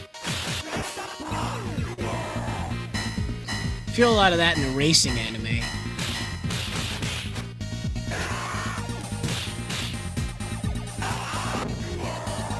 Got him. That man's got a pipe. Now he doesn't. Whoa, I thought that was MLK for a minute there. That was just MCK. Is that what they call them? I like how he has like a move where he throws his like torso at him. He's like, yeah, yeah, yeah. That's actually what they were going for. It's like a little bit of house, a little bit of techno, a little bit of electronica as well. But of course, you know, you move forward here, you still got the same old brand new boss battle, just as epic as the last boss music.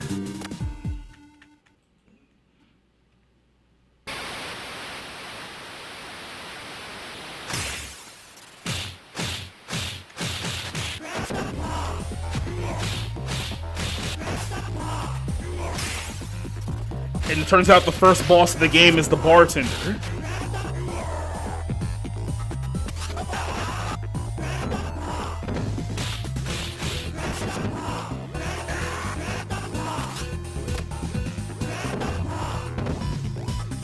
Grandpapa!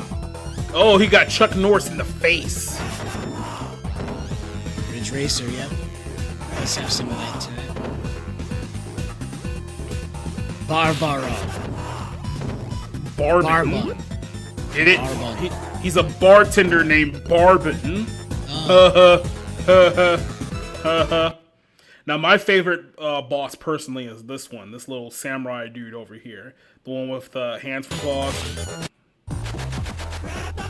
Oh, so he's like double Vega? Yeah. This is Sega. This is totally not Vega villain.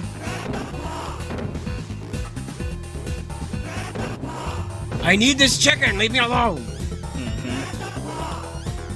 One man struggled to eat chicken while another man interferes. Street Fighter 2. Another man with claws. Streets of Rage 2, sorry. Oh yeah, the SNK, yeah. Got him. Oh, did I mention that you also beat a guy with a jetpack? Sure. I mean, gang members with jetpacks, that makes perfect sense.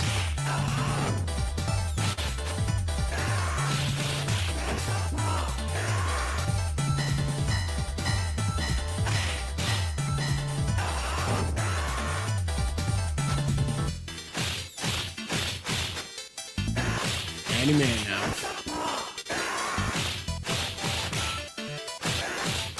Yeah, once the guy actually moves to the screen, we can see the other.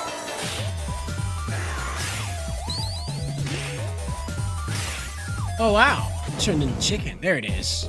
There we go.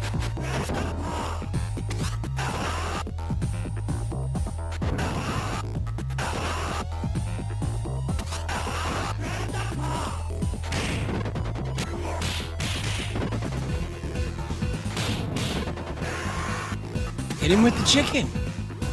You can't. I like how the kick just cancels his move out. Just keeps kicking it. Why does he keep kicking me in the face? Imagine being the guy with a jetpack and losing.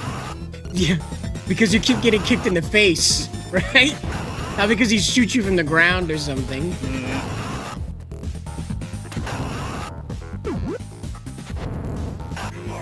Not familiar with that particular genre, but I'm certain that has a lot to do with this one. So then, of course, at one point, you just fight a bunch of jumping robots.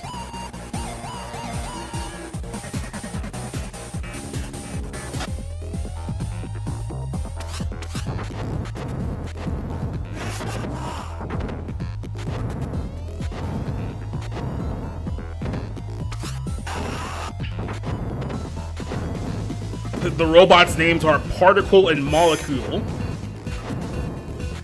Get it? Because they're robots, Cider. Wow. It's like Hack and Slash from Reboot. Yeah.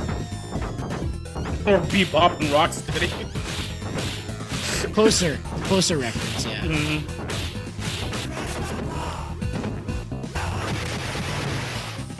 Yeah, at a certain point, the robots just explode. They're like, nah, fuck this.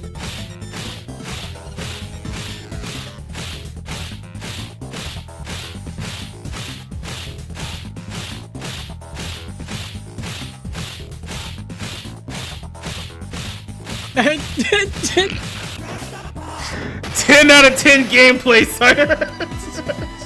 10 out of 10 gameplay. Yeah, so this obviously gets you to the final boss here, where you have to face all the bosses you beat prior in the elevator. By the way, did I tell you the Ultimate Warrior boss did you fight here? Everyone just mistakenly calls this guy the Ultimate Warrior because of how he looks. But yeah, you literally fight a pro wrestler. Oh yeah, it's just like a color swapped Ultimate Warrior. The fusion, yeah, I'm familiar with Japanese jazz fusion, Japanese dance fusion. Yep.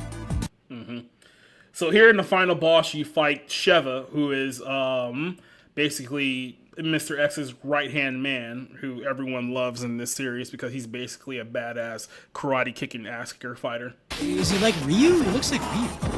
Long hair. When the punch you so hard, you stay off screen for a couple seconds. I mean, he almost did right there.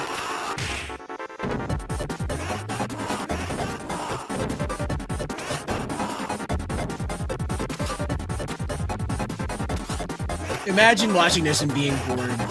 Only Mr. X. Only Mr. X. Oh, hurry up and kill him already. I'm gonna go It's home. nice they included the Hiroshima Nagasaki atomic explosion in the background there. Oh, that's the sunrise? Yeah, dude, it's just the sunrise. This is an atomic explosion on the horizon. Oh no, Mr. X has a bigger gun now.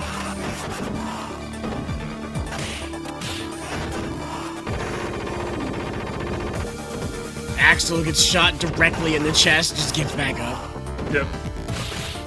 I do like how of America. I do like how his gun attack even hurts his own guys. Well, I mean, what a surprise.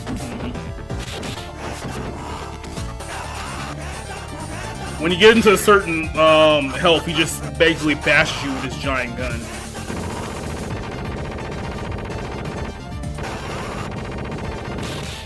Who are you shooting at, dude?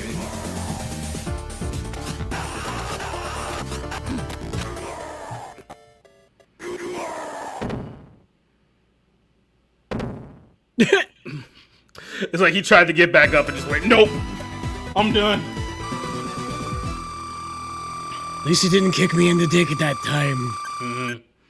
At least for once, I didn't get kicked in the dick. That's the next game. Oh no, it's even worse for the next game here. So, like I said, that's Streets of Rage 2. Go back and check out that game on your own time. This is Streets of Rage 3. This is the game that came even after that one. Now, like I said, it's a step down from 2, but it's not bad, right? Like I said, I think 2 just set a bar too high.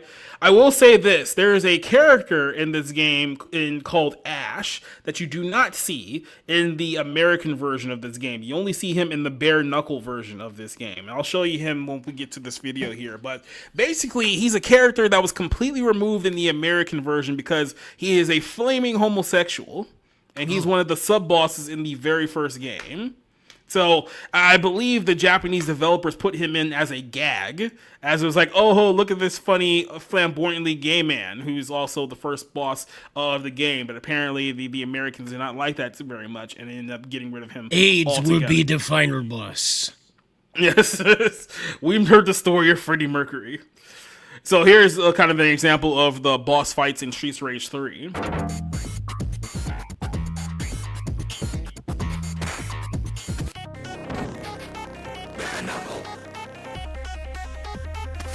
You actually fight Axel in the game.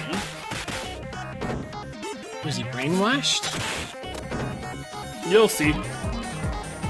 He's gay. He's part of the gay cult.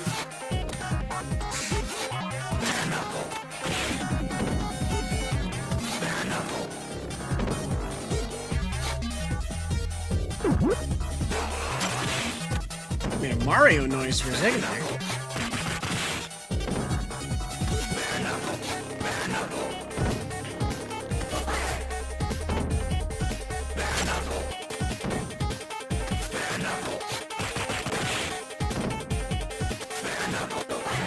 Bare knuckles, we get it.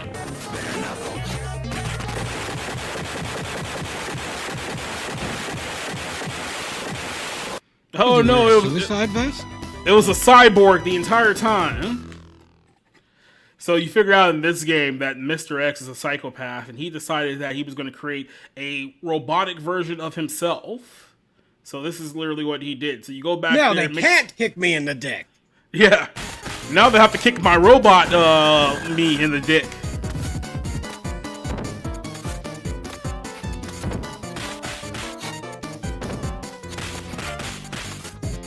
It's a good thing that they gave a bunch of women an opportunity in this gang. It's very forward thinking. By the way, another thing I didn't notice, the women's outfits was also censored in this game too. Why wouldn't they be? Like, oh no, it's not him.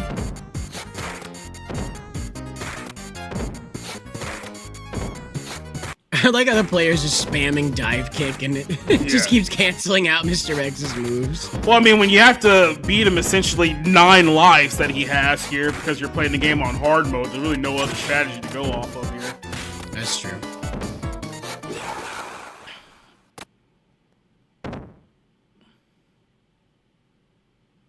It was a nice booty.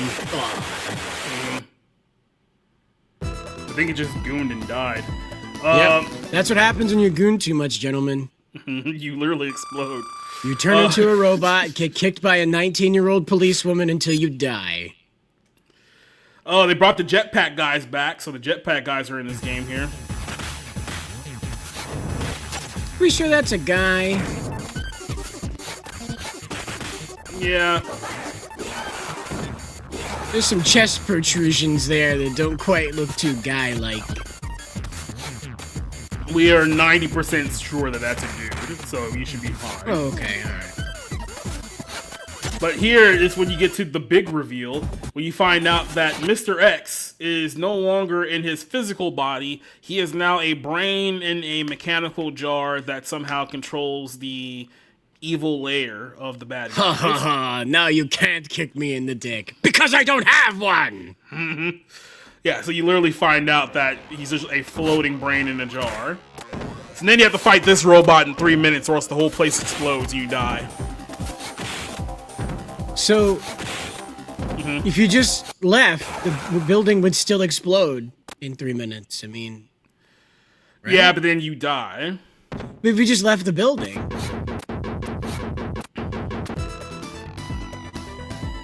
I like how that guy was exploding so much, he was breakdancing. Mm-hmm. It reminds me of that test footage of the Iron Man suit copies from Iron Man 2. Where, like, it killed that guy. What are you typing? Vag? What are you doing?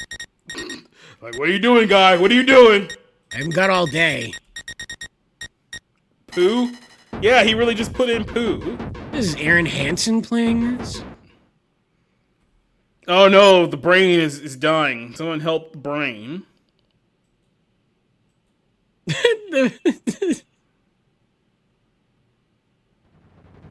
Goodbye. How did they get these? Go ahead. The brain used self-destruct. How did they get these plans approved by the local council? Like, yes, in case the giant brain inside of the giant glass capsule dies, the whole building collapses. Yeah. I don't think the code enforcement officer's gonna like that. I think they're just like, hey, look, as long as you got the money, we don't give a shit. No, just pay us. We don't make enough. Oh, that's right. They owned the government. That's right. Mr. X owned the government, even though he didn't have a dick anymore. Mm-hmm. So this was the band character Ash, who's in the He's game. just Luigi. He's just Waluigi. That's just muscular Waluigi. Wah! Wah! Oh my, yes. That is a large gay man. Mm-hmm. Oh my Now God. you know why he was banned from the American version.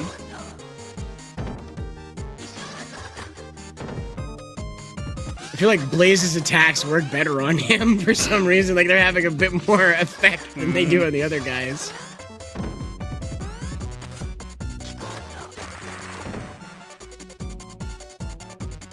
And then he literally just sits there and cries. Oh, I thought he was wiping the cocaine off his nose. Nah, that's just him crying like an effeminate gay man would cry whenever he gets beat up by a woman, right? Is that kind of how it works? I don't know. I've never tried to beat down an effeminate gay man dressed in purple and green leather, so. Yeah, you should do it. It's fun. You should try it. It's fun. It's fun. Ask the Japanese. Apparently, it's a great time. No. You know, all right, so here's the concert that was done from these two guys whose names I can't pronounce because they're very. If we bleep out because of the live footage here, we'll be right back, guys. It's just YouTube being fitzy. There shouldn't be any copyright footage to this particular. Well, no, concert. it just gets annoyed with live music because the algorithm can't tell if this is an ACD concert or if it's ACDC concert or if it's meant to be something you can show. So, thanks, YouTube. You guys make this platform very, very usable. Of course, gotta love Google. They are the Googlist. So imagine going to a concert where they're just playing video game music live and it's actually like kind of cool. So here's their concert footage.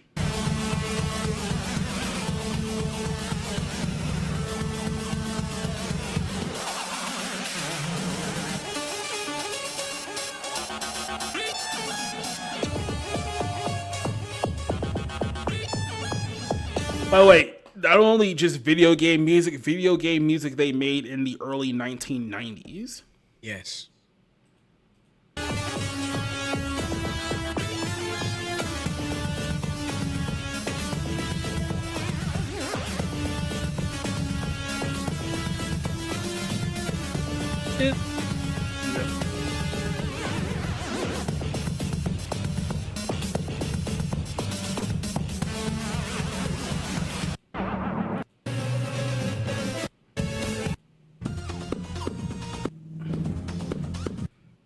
So I'm gonna move up just a little bit here. Yep, there you go.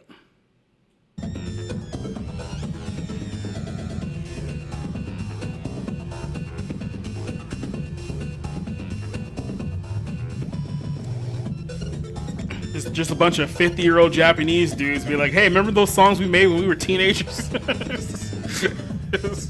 This is literally the look at us meme. Yeah. Who would have expected it? Not me.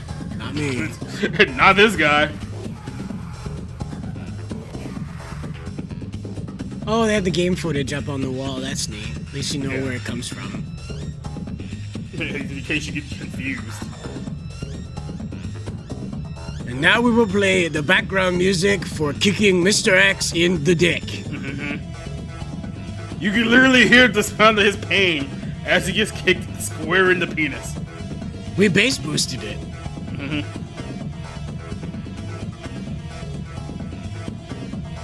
This takes me back to when I used to go to raves. It's a good thing you stopped, because, like, apparently demon possession is part of getting through the door now, so... Yeah, right. It's like, oh no, this sucks. Could be a Travis Scott concert, too, where they summon a demon, so... Or just 10 people died, and we just pretend like it didn't happen a few years later. Remember how that thing happened? Yeah. So let's talk to you about some lesser-known Sega Genesis games. We talked about the two heavy hitters there with Sonic and Streets of Rage. Let's talk about some other popular ones you may not know. Who here remembers a little game called Comix Zone? This was an extremely difficult game for a lot of people. Wasn't a very long game, but it was a pretty tough one. You are basically a... It's not the music I expected. Here you go. New York City. Present today. It doesn't quite look like that. Not anymore.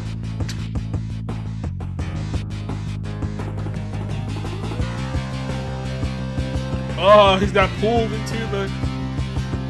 But I'll be free soon enough as soon as you're dead.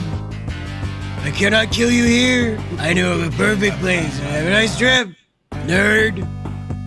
So he got kidnapped by his own drawing, and now he's stuck in his own comic. Somebody saw the Take On Me video and was like, we can make a video game out of this. Oh yeah, this is brutally 90s. I would say disgustingly 90s. Well, just with how he's moving between the panels. It's so 90s, that animation's. Just the movement he's making. Very 90s.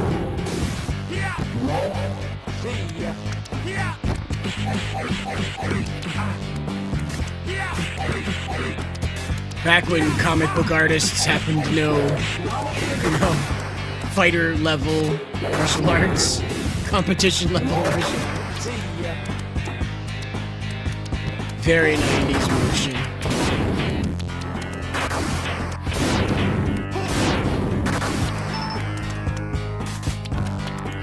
So we're going in the manga style, apparently. Oh, he turns into a superhero for a second. That's neat. Oh, look, the rats are his friends, I guess. Of course.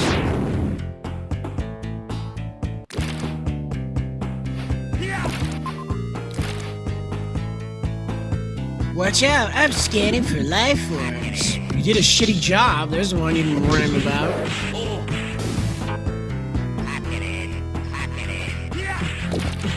Oh, he hangs up there when his socks get wet. Okay. This is like the anti-Teenage Mutant Ninja Turtles. Sewer-dwelling immigrants! Sewer-dwelling immigrants! I don't know what the equivalent of that would be, like green card power, maybe? I like how he says, pack it in.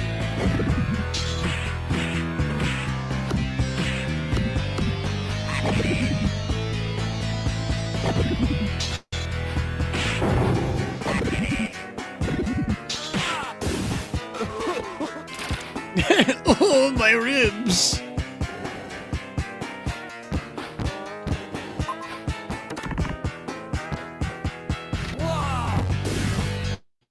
Oh, I fell on the wrong type of nuclear waste.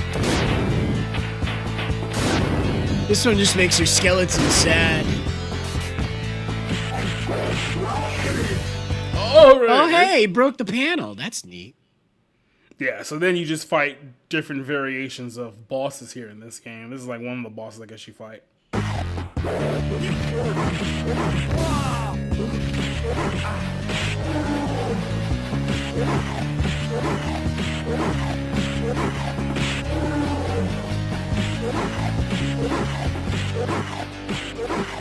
I think in one iteration you could just play like a fire. Well done, Turner. Oh yeah. This is where you fight some Asian guy. I think it's Asian, I'm not sure.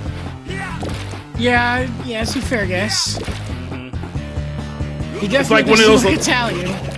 It definitely looks like one of those offensive Iron Man villains that we can't talk about anymore. Yeah. Remember those? The Mandarin. Whoa, wrong fingers. Don't take you.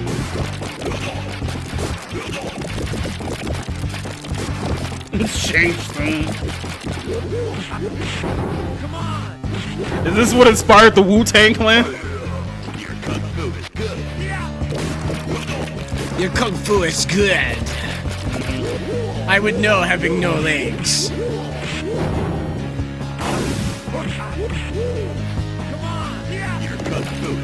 Take that, Chinese wizard man.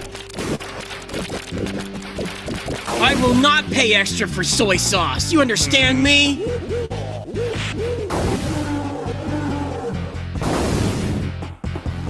He's just exploding like China's economy. Paper tiger! And then there's a little ode to the final boss here. Apparently you gotta save her before she drowns. Drowns. Oh, it's filling up. It's filling up with pee! Oh no! Oh no, she's gonna drown in piss!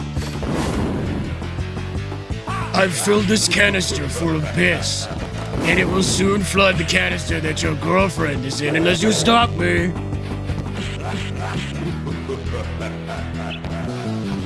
The piss has grown higher. What will you do?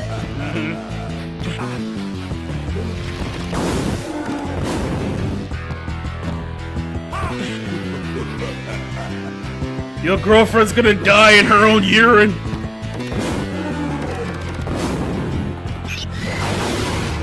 Why did I have those 12 kegs of beer before venturing out to help my boyfriend? She's about to die, bro. This is like, it's not the X-Men theme, shut up. That's what this song sounds like. It's not the X-Men theme, shut up. Ah, thank you for saving me from that canister of piss. My hero.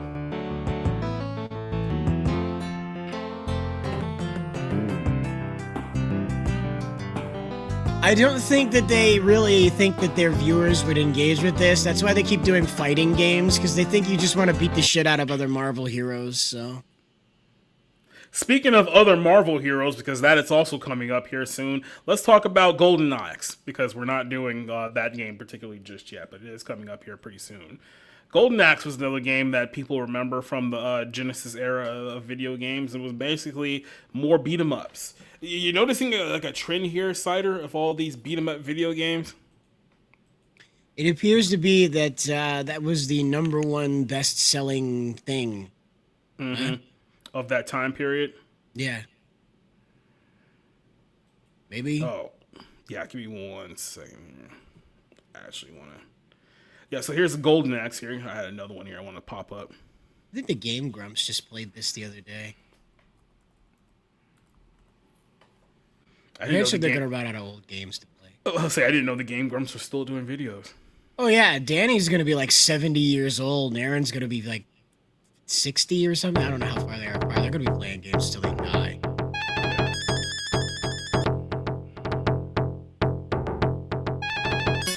They just feel very arcade game.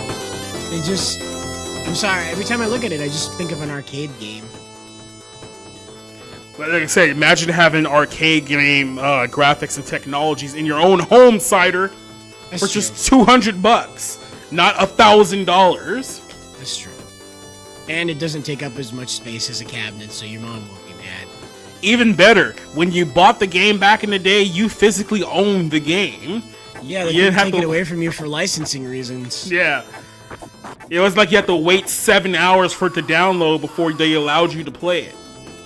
And then you needed to buy a DLC just to know what happened in the end anyway. Mm-hmm.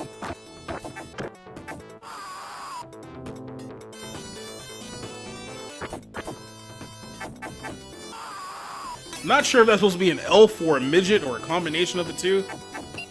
What, the green guy? Yeah. I think he's supposed to be a dwarf. Ah, okay. They were short and stocky. And obviously this is the human fighter, you can tell because he doesn't wear a shirt. And every other fantasy race has the decency to cover its nipples. Oh no, watch out for the barbarian woman. Oh, he's riding the thing now. Oh, never mind, he's dead. Oh, he's riding the thing.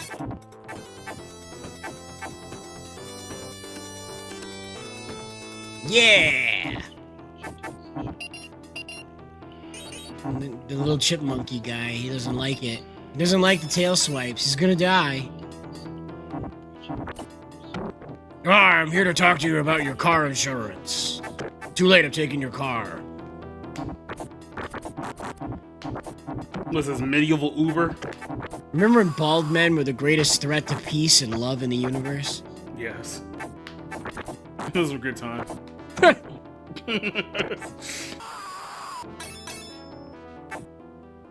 There's the blood-curdling screams of your enemies. It's good to move no, forward it's now. time for a Power Ranger battle? What's happening here? It looks like two giant special needs students are waiting to beat the hell out of these guys. It looks like the gay villain from the last video game we watched. Oh, yeah. I cast Magic Lightning. I cast Grenades. They're super effective. They're still not dead, damn it. Well, they're like giant, fat Turkish guys.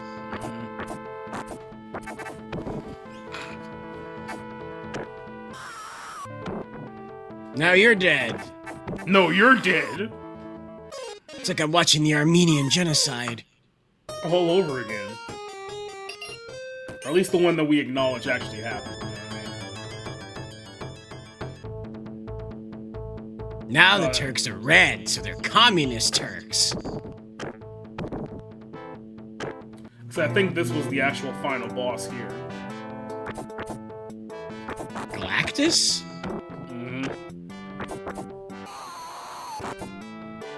Remember when pink was an evil color? Especially worn by men. Yeah. What happened to that side?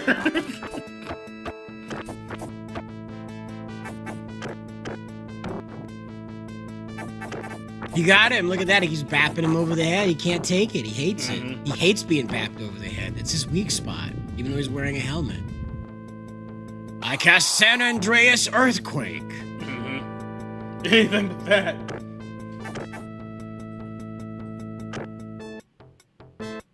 It's thrilling. Thrilling.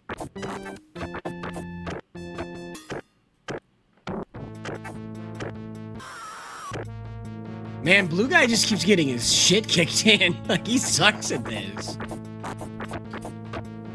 Try harder, Blue Guy. Be more like the dwarf guy. Have you ever tried getting good at the game? Have you tried not dying, friend? There's like a giant axe stabbed in the bad guy. What is happening? I guess they won. I guess that was the victory. So somebody ascended to heaven there, just loaded up off screen. The villain, the heroes go to heaven. I think, I don't know, whatever. Game's over. Give me your money. Like, yeah. Would you like to play as another character in the same levels? It's like, I'm still trying to figure out what happened there. But we mentioned Marvel, so let's talk about the Marvel games that people loved on the Sega Genesis. Do you guys remember a game called The Punisher with white Nick Fury? Do you guys remember when Nick Fury was white? Yes. And now apparently for some reason it's racist to go back to white Nick Fury? Yes.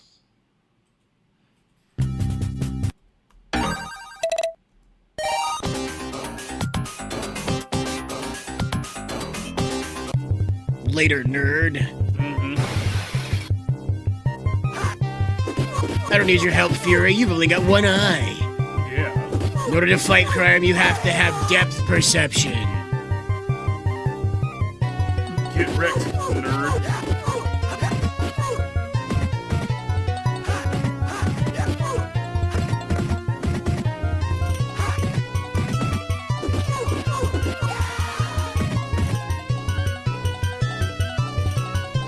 All right. Good job. You can run, but you can't hide. I think he can hide, because he's got off screen successfully. Those were just Girl Scouts, Frank! Jeez! They had to go. They were in the way. If I didn't kill them, someone else would have. Do they have a naked sewer scene in honor of that 80s Dolph Lundgren Punisher movie where he was naked in the sewer for no explicable reason? I don't know why that was a thing.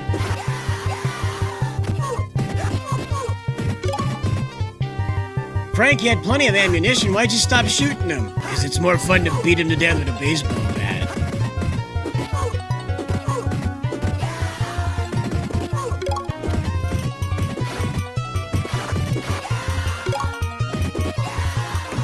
Yeah, they didn't care about it. They didn't wear it on their shirts very often. They didn't have it stuck to the side of police cars either, you know, back when it was just a character symbol and it wasn't like a lifestyle.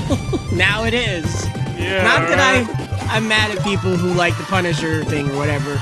Marvel is obviously petrified of it because the wrong people like it. Yeah, like Marvel is really, really butthurt that the wrong people like their characters. Is that chicken right there on the street? Is that street chicken like Mom used to make? I was raised on the street chicken.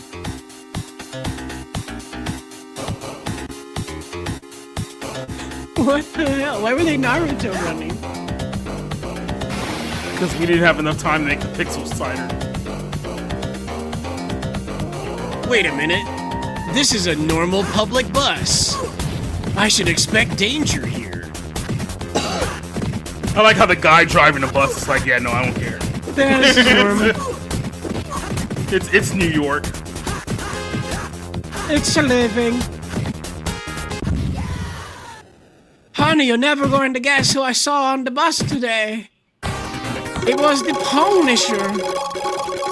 I saw him, I did. Yeah, so the Punisher games had a multitude of bosses here. I want to skip over here to the final fight of this one. I believe you actually fight Kingpin here in this level, so. Oh. Is he fat? Kind of.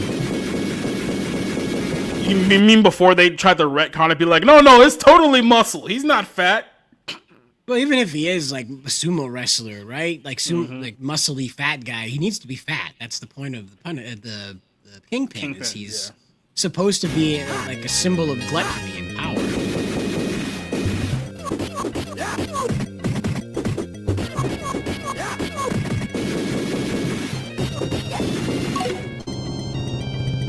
I don't know if Stan Lee had a cameo in this game. Probably. Probably not. No? Okay. No Spider-Man.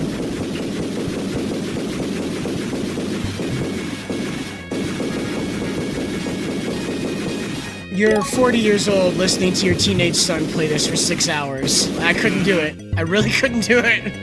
And they said there was no warning signs. Yeah, he's fat. Punch him in the dick! Keep punching him in the dick! It's working! Why is the dick punch so effective? In the night, he body slammed him by the dick. That was a jackhammer. That was like that was like something out of Bill Goldberg. That wasn't even sped up. If you want to defeat the Kingpin, punch him in the dick 12 times, and he has to grant you wish. Yeah, if only Echo knew that all she had to do was punch him in the dick.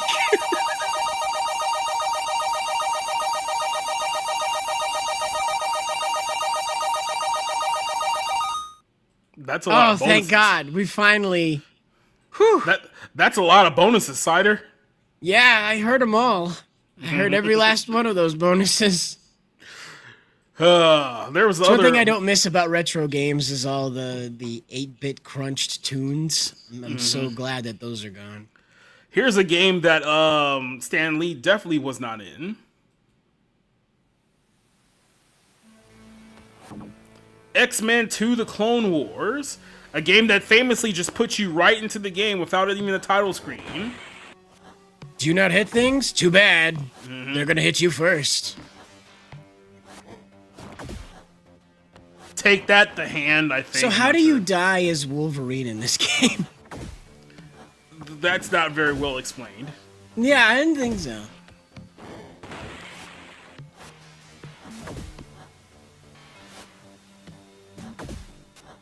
All right. We are doing the thing.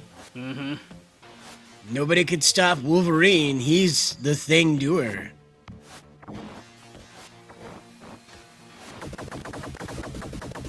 Oh no, he hit the thing. It had the atomic symbol on it, so it was probably bad for those guys. Yep. But not Wolverine, because he can't die until he dies, because it's, you know, a game. And then we bring him back to make money. I mean, we would never do anything like that, right, Cider? Sure.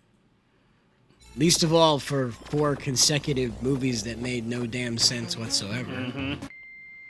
How dare you suggest that we would do something like that for the sole purpose of making money off of a video game? Now we have Nightcrawler, and he can just do stuff by the power of Christ. The power of something compels you, or something, I don't know. He just starts trying to convert the villains. That's the final boss, as he's reading Bible passages to them. Well, it says in Romans 10 here that you... The Kingpin's like, well, I didn't really see it like that. Thank you. I have a new look on life. Yes. I'm still going to kill you, though. This is my final sin. After that, no more. I promise. Just one more, I swear.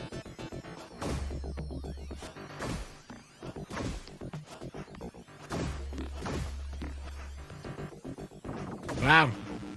Yeah, This is one that definitely needed a better soundtrack, that's for sure. The soundtrack is bone dry. Yeah, especially when the gameplay is kind of straightforward. You kind of need something else there. Yeah.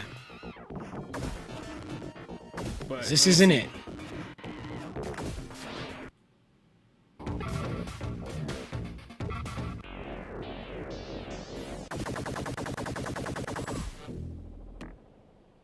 Is that the final boss?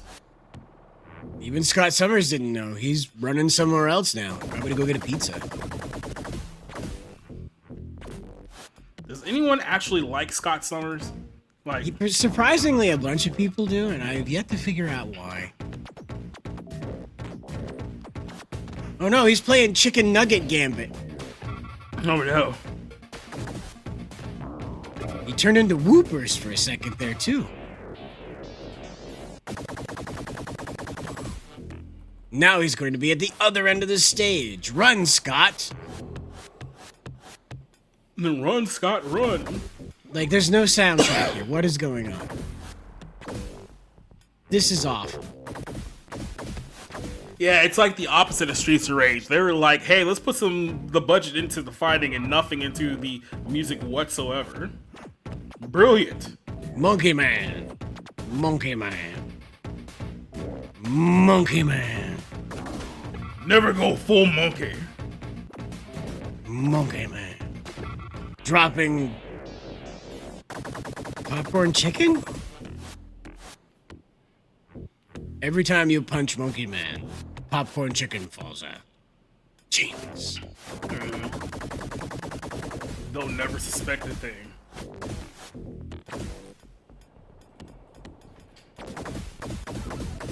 Well, as a parent, I could definitely tolerate these noises much better than Punisher's noises, so You mean the...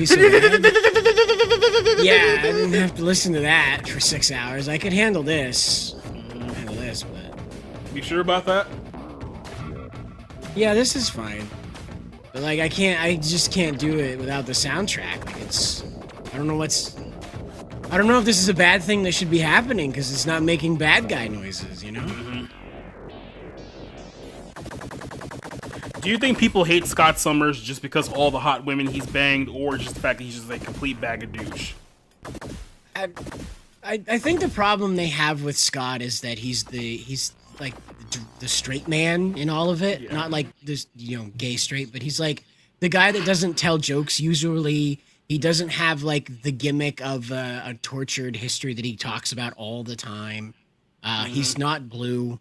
So, I think people just kind of find him to be like the dull one. And that's why a lot of people don't like Cyclops Scott Summers, is because he's pretty dull.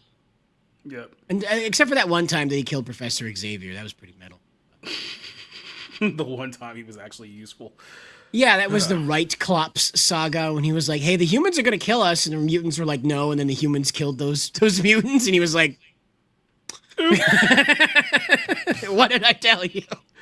Kind of screwed the pooch on that one, buddy. Sorry. Yeah. Buddy? You okay, buddy? Magneto was right, but he wasn't right enough. That was Right Klops' entire arc was Magneto was right, but he wasn't right enough. And then this is the final one here in our Genesis showcase, a little game that I like to call Two Cruel Dudes.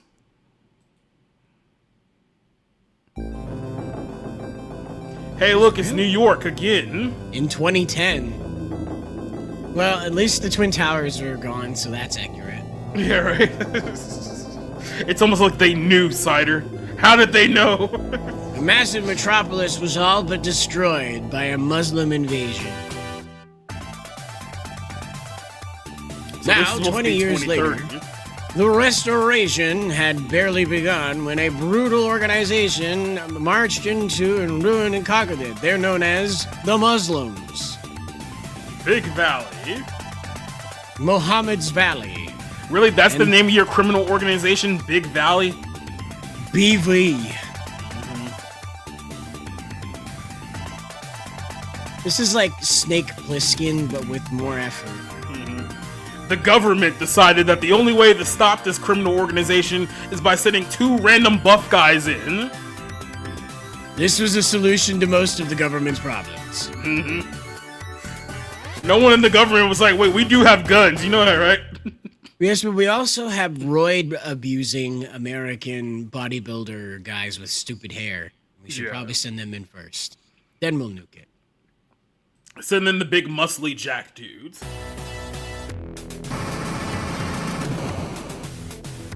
Yeah! I mean, the city's already destroyed, so fuck that wall. No, I will not convert to Islam. You can't. I don't care about your prophet. Just reimagining this as fighting the Muslim invasion of New York, just regular old New York today. I mean, technically, this is supposed to be, 3 years from now? So yeah, right? That far off.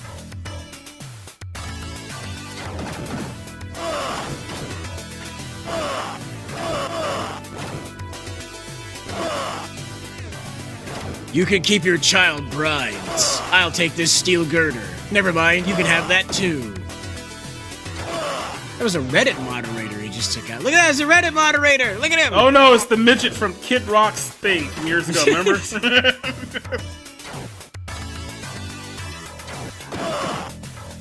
You just pick up signs and throw them at people. I'm not gonna wipe my butt with 3 shells, you understand me? Just retcon every movie to where the villain is a Muslim. Yep. Nothing about it'll change, you wait. Yep. The Mean Girls remake. Yeah, but they're all in hijabs. Sharia laws in effect. And they were the ones who voted for it. Right? The whole movie's just them coping with wearing a hijab. They're trying to force Lindsay Lohan to wear it. And that's the point of contention, is she won't wear it. No, I totally like getting beat while my husband makes love with his other wife.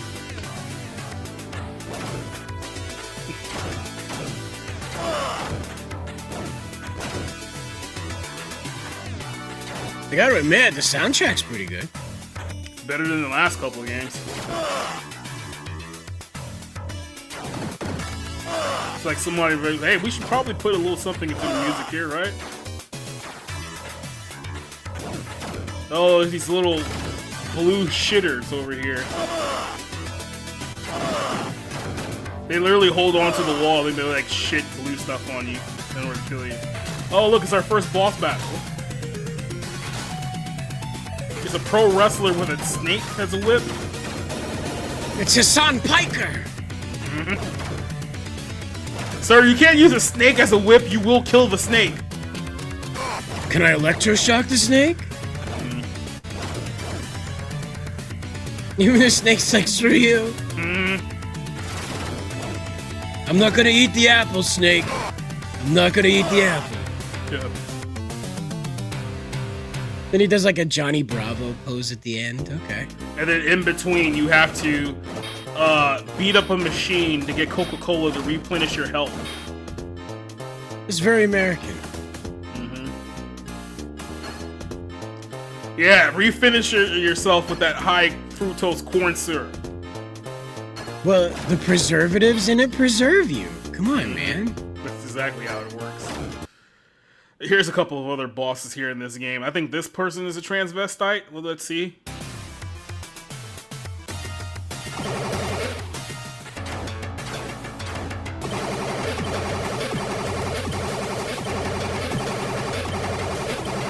I can't remember the name of the Bud Light tranny. That's what I was gonna call him. I can't remember the Dylan name. Mulvaney.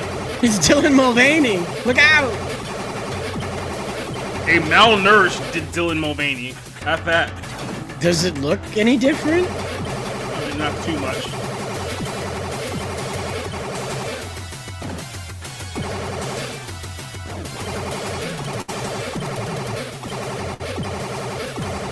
Look, he's got the knives to cut off your dick with. Does I don't he care do how any many of- Bud Lights you try to sell me, Dylan Mulvaney, I am not cutting off my dick. This one's a boss battle against Rhino Man. Yeah, kick the door till it explodes.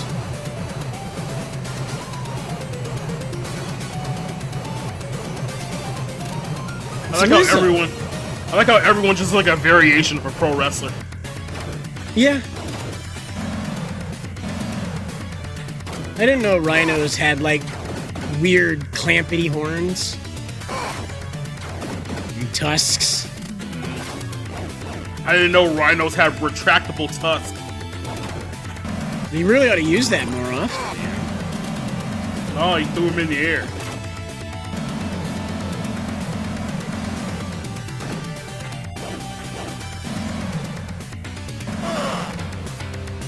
Yeah, another. We're beating a syndicate. Lizzo was no match for me. This is fighting a dude who turns into a tiger man. It's supposed to be Ric Flair? Bruce Lee, maybe? With white hair?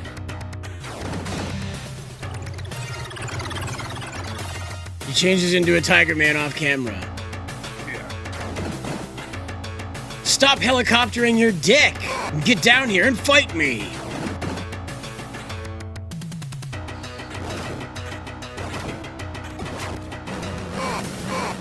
Oh no, he's rubbing his ass cheeks all over your face! I thought he was biting his genitals off.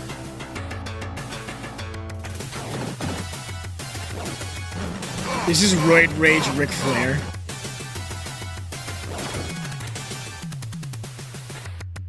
You just ask him, how many roids have you taken? All of them.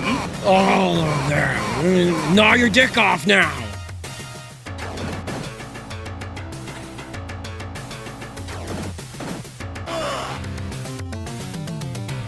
The guy just died.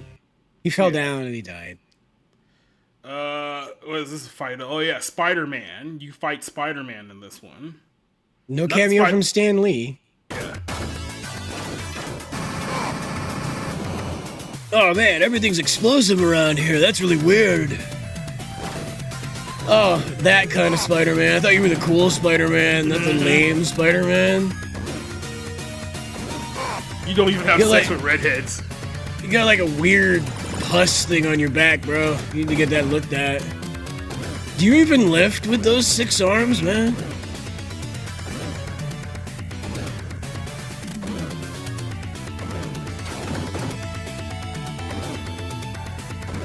Do you know I'm up here? Are you blind? With all those eyes, I thought you could see me up here, but I guess you're just dumb. He shoots web out of his ass. At least that's accurate.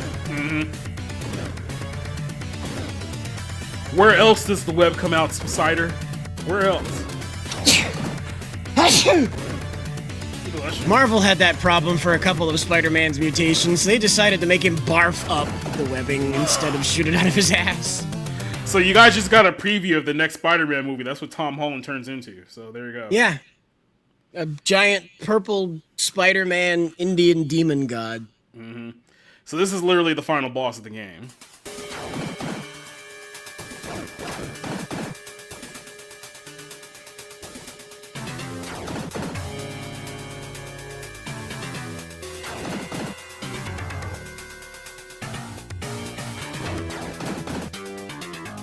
This seems like a bit of a mismatch, right? Yeah.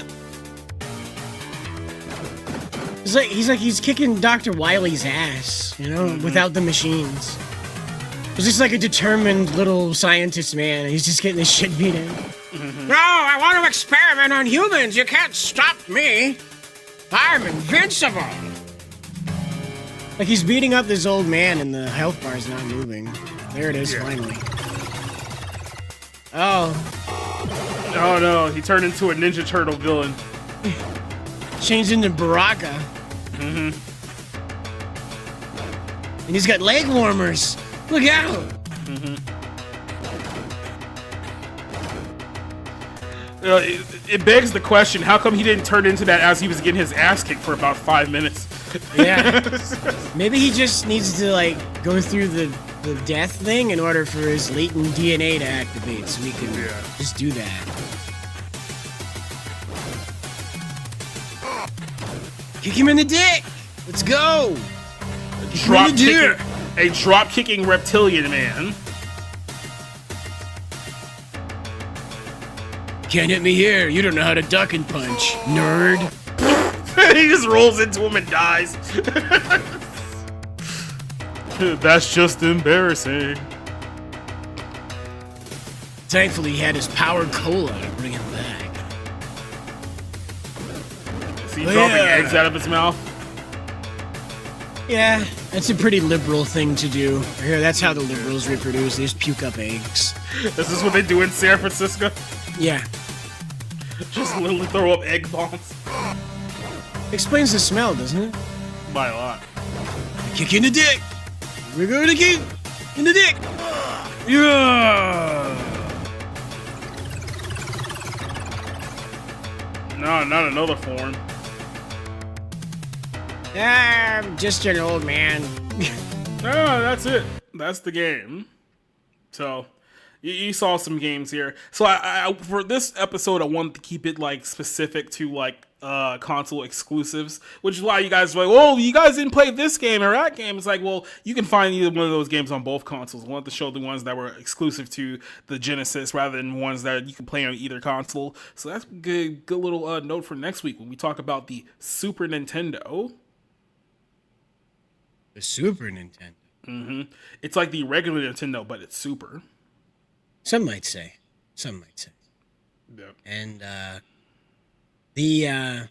speaking of Japan things, as you know, over on X, the Love Fest is continuing. Disgusting. Well, South Korea's getting involved. I showed you. They're starting to post their stuff, and Americans are like, "Whoa, you guys exist too?" And they're like, "Yeah, we kind of exist because of you." Yeah. And so that was pretty cool. But what's developing is that the people are finally getting over the "hey, I like that too," and they're starting to organize with like, "this is what I want to do with the Japanese government. This is what I want to do with the American government." And both sides are like, "Yes, we should do this." One guy wrote up this long post about how the Japanese and American governments should immediately start doing cross training on different like war platforms and things like that. And it's like, got like 15,000 likes. I'm like, oh yeah, the Pentagon is wetting themselves with joy right now. They're loving this. So it's spreading and they don't even realize it. Yeah, fools. But I decided to make my own propaganda piece. There's 2 pieces to it right now because it's not finished, but It doesn't have subtitles, so if you don't speak Japanese, I feel bad for you, and I don't, so.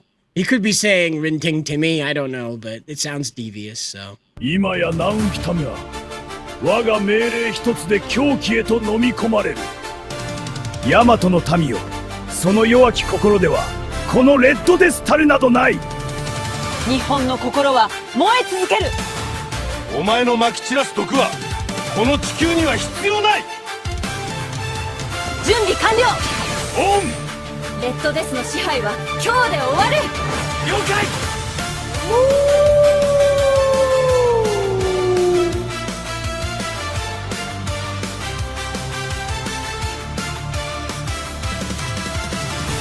死に一人で挑む古老だと。And of course, Trump and JD Vance have to get involved in it, so we'll take it back. Here we go. 日本人たちが俺たちを必要としてるぞ。安倍サムダイナミックフォーム。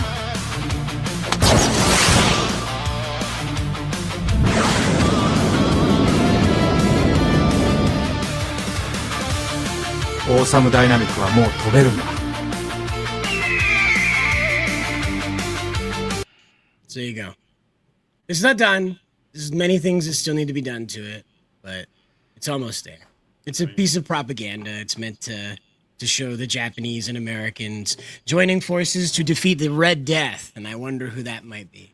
I wonder who could represent that red-green alliance that people have been warning about for 40 years. Yeah, I wonder who could be that guy that would be doing that. But anyway, yeah. So that'll be done amazing eventually. Thank you. I spoke and read at the same time because I'm a genius.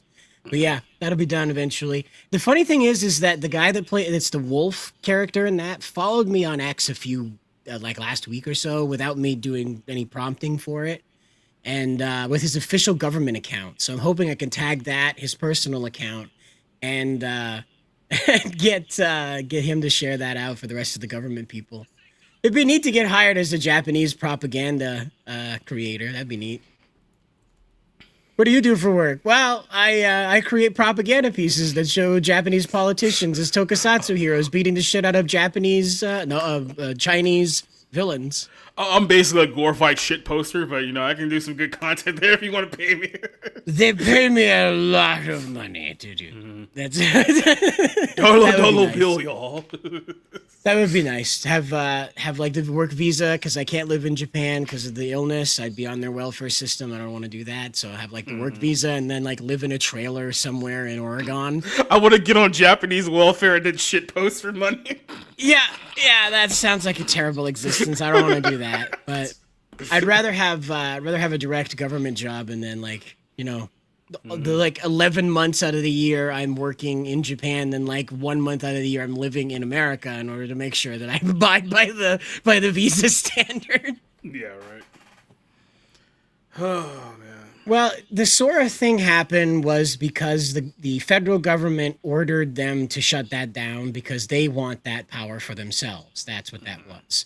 That's why Anthropic that owns Claude didn't want to go with the deal with the government. They made the excuse that providing an unlimited, an AI without limiters on it was dangerous, but it's the same. They're making that for the same place that makes nukes and mustard gas and the biological weapons we can't even name. So it's not like it's anything new for them.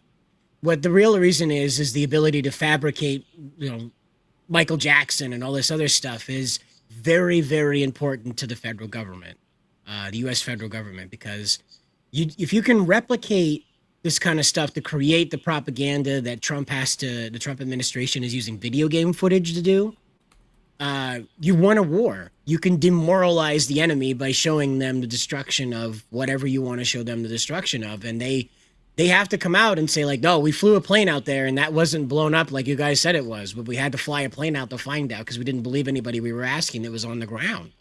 And it can get like that. That's what Iran's trying to do to us with the downed planes.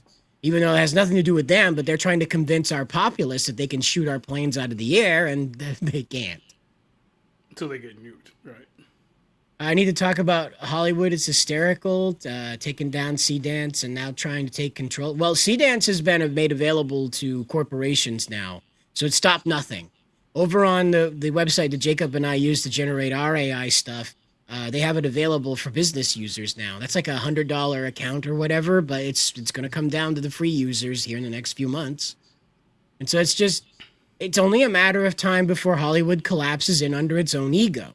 They couldn't handle having people like Vince Vaughn and Chuck Norris and Mel Gibson around, you know, being in movies, not even making them, just being in movies. They couldn't handle them being conservative.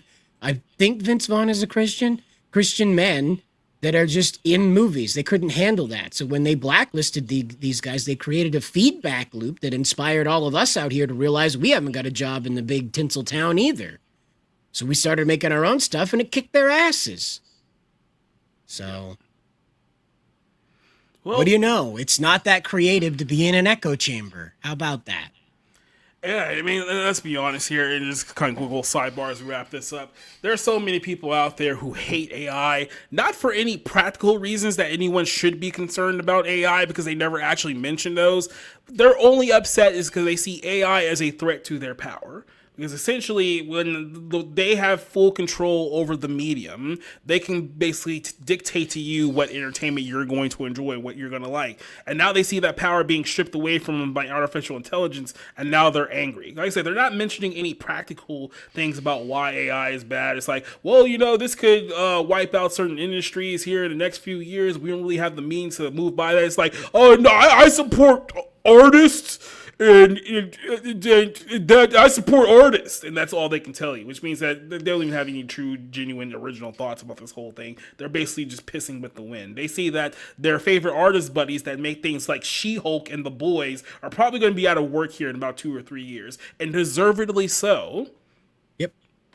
And again, we could talk about that from the AI perspective, but there's channels like Nerdrotic and those ones that talk about it from the show business perspective of it. And frankly, I'm just very tired of complaining about what other people make, because it's all crap anyway. Starfleet Academy, all crap. The new Star Wars is going to be awful, even with Ryan Gosling in it. I don't think that'll save it. It's just just rattling off, guys, you're never going to guess, but this new mega corporation product sucks. Well, how about that?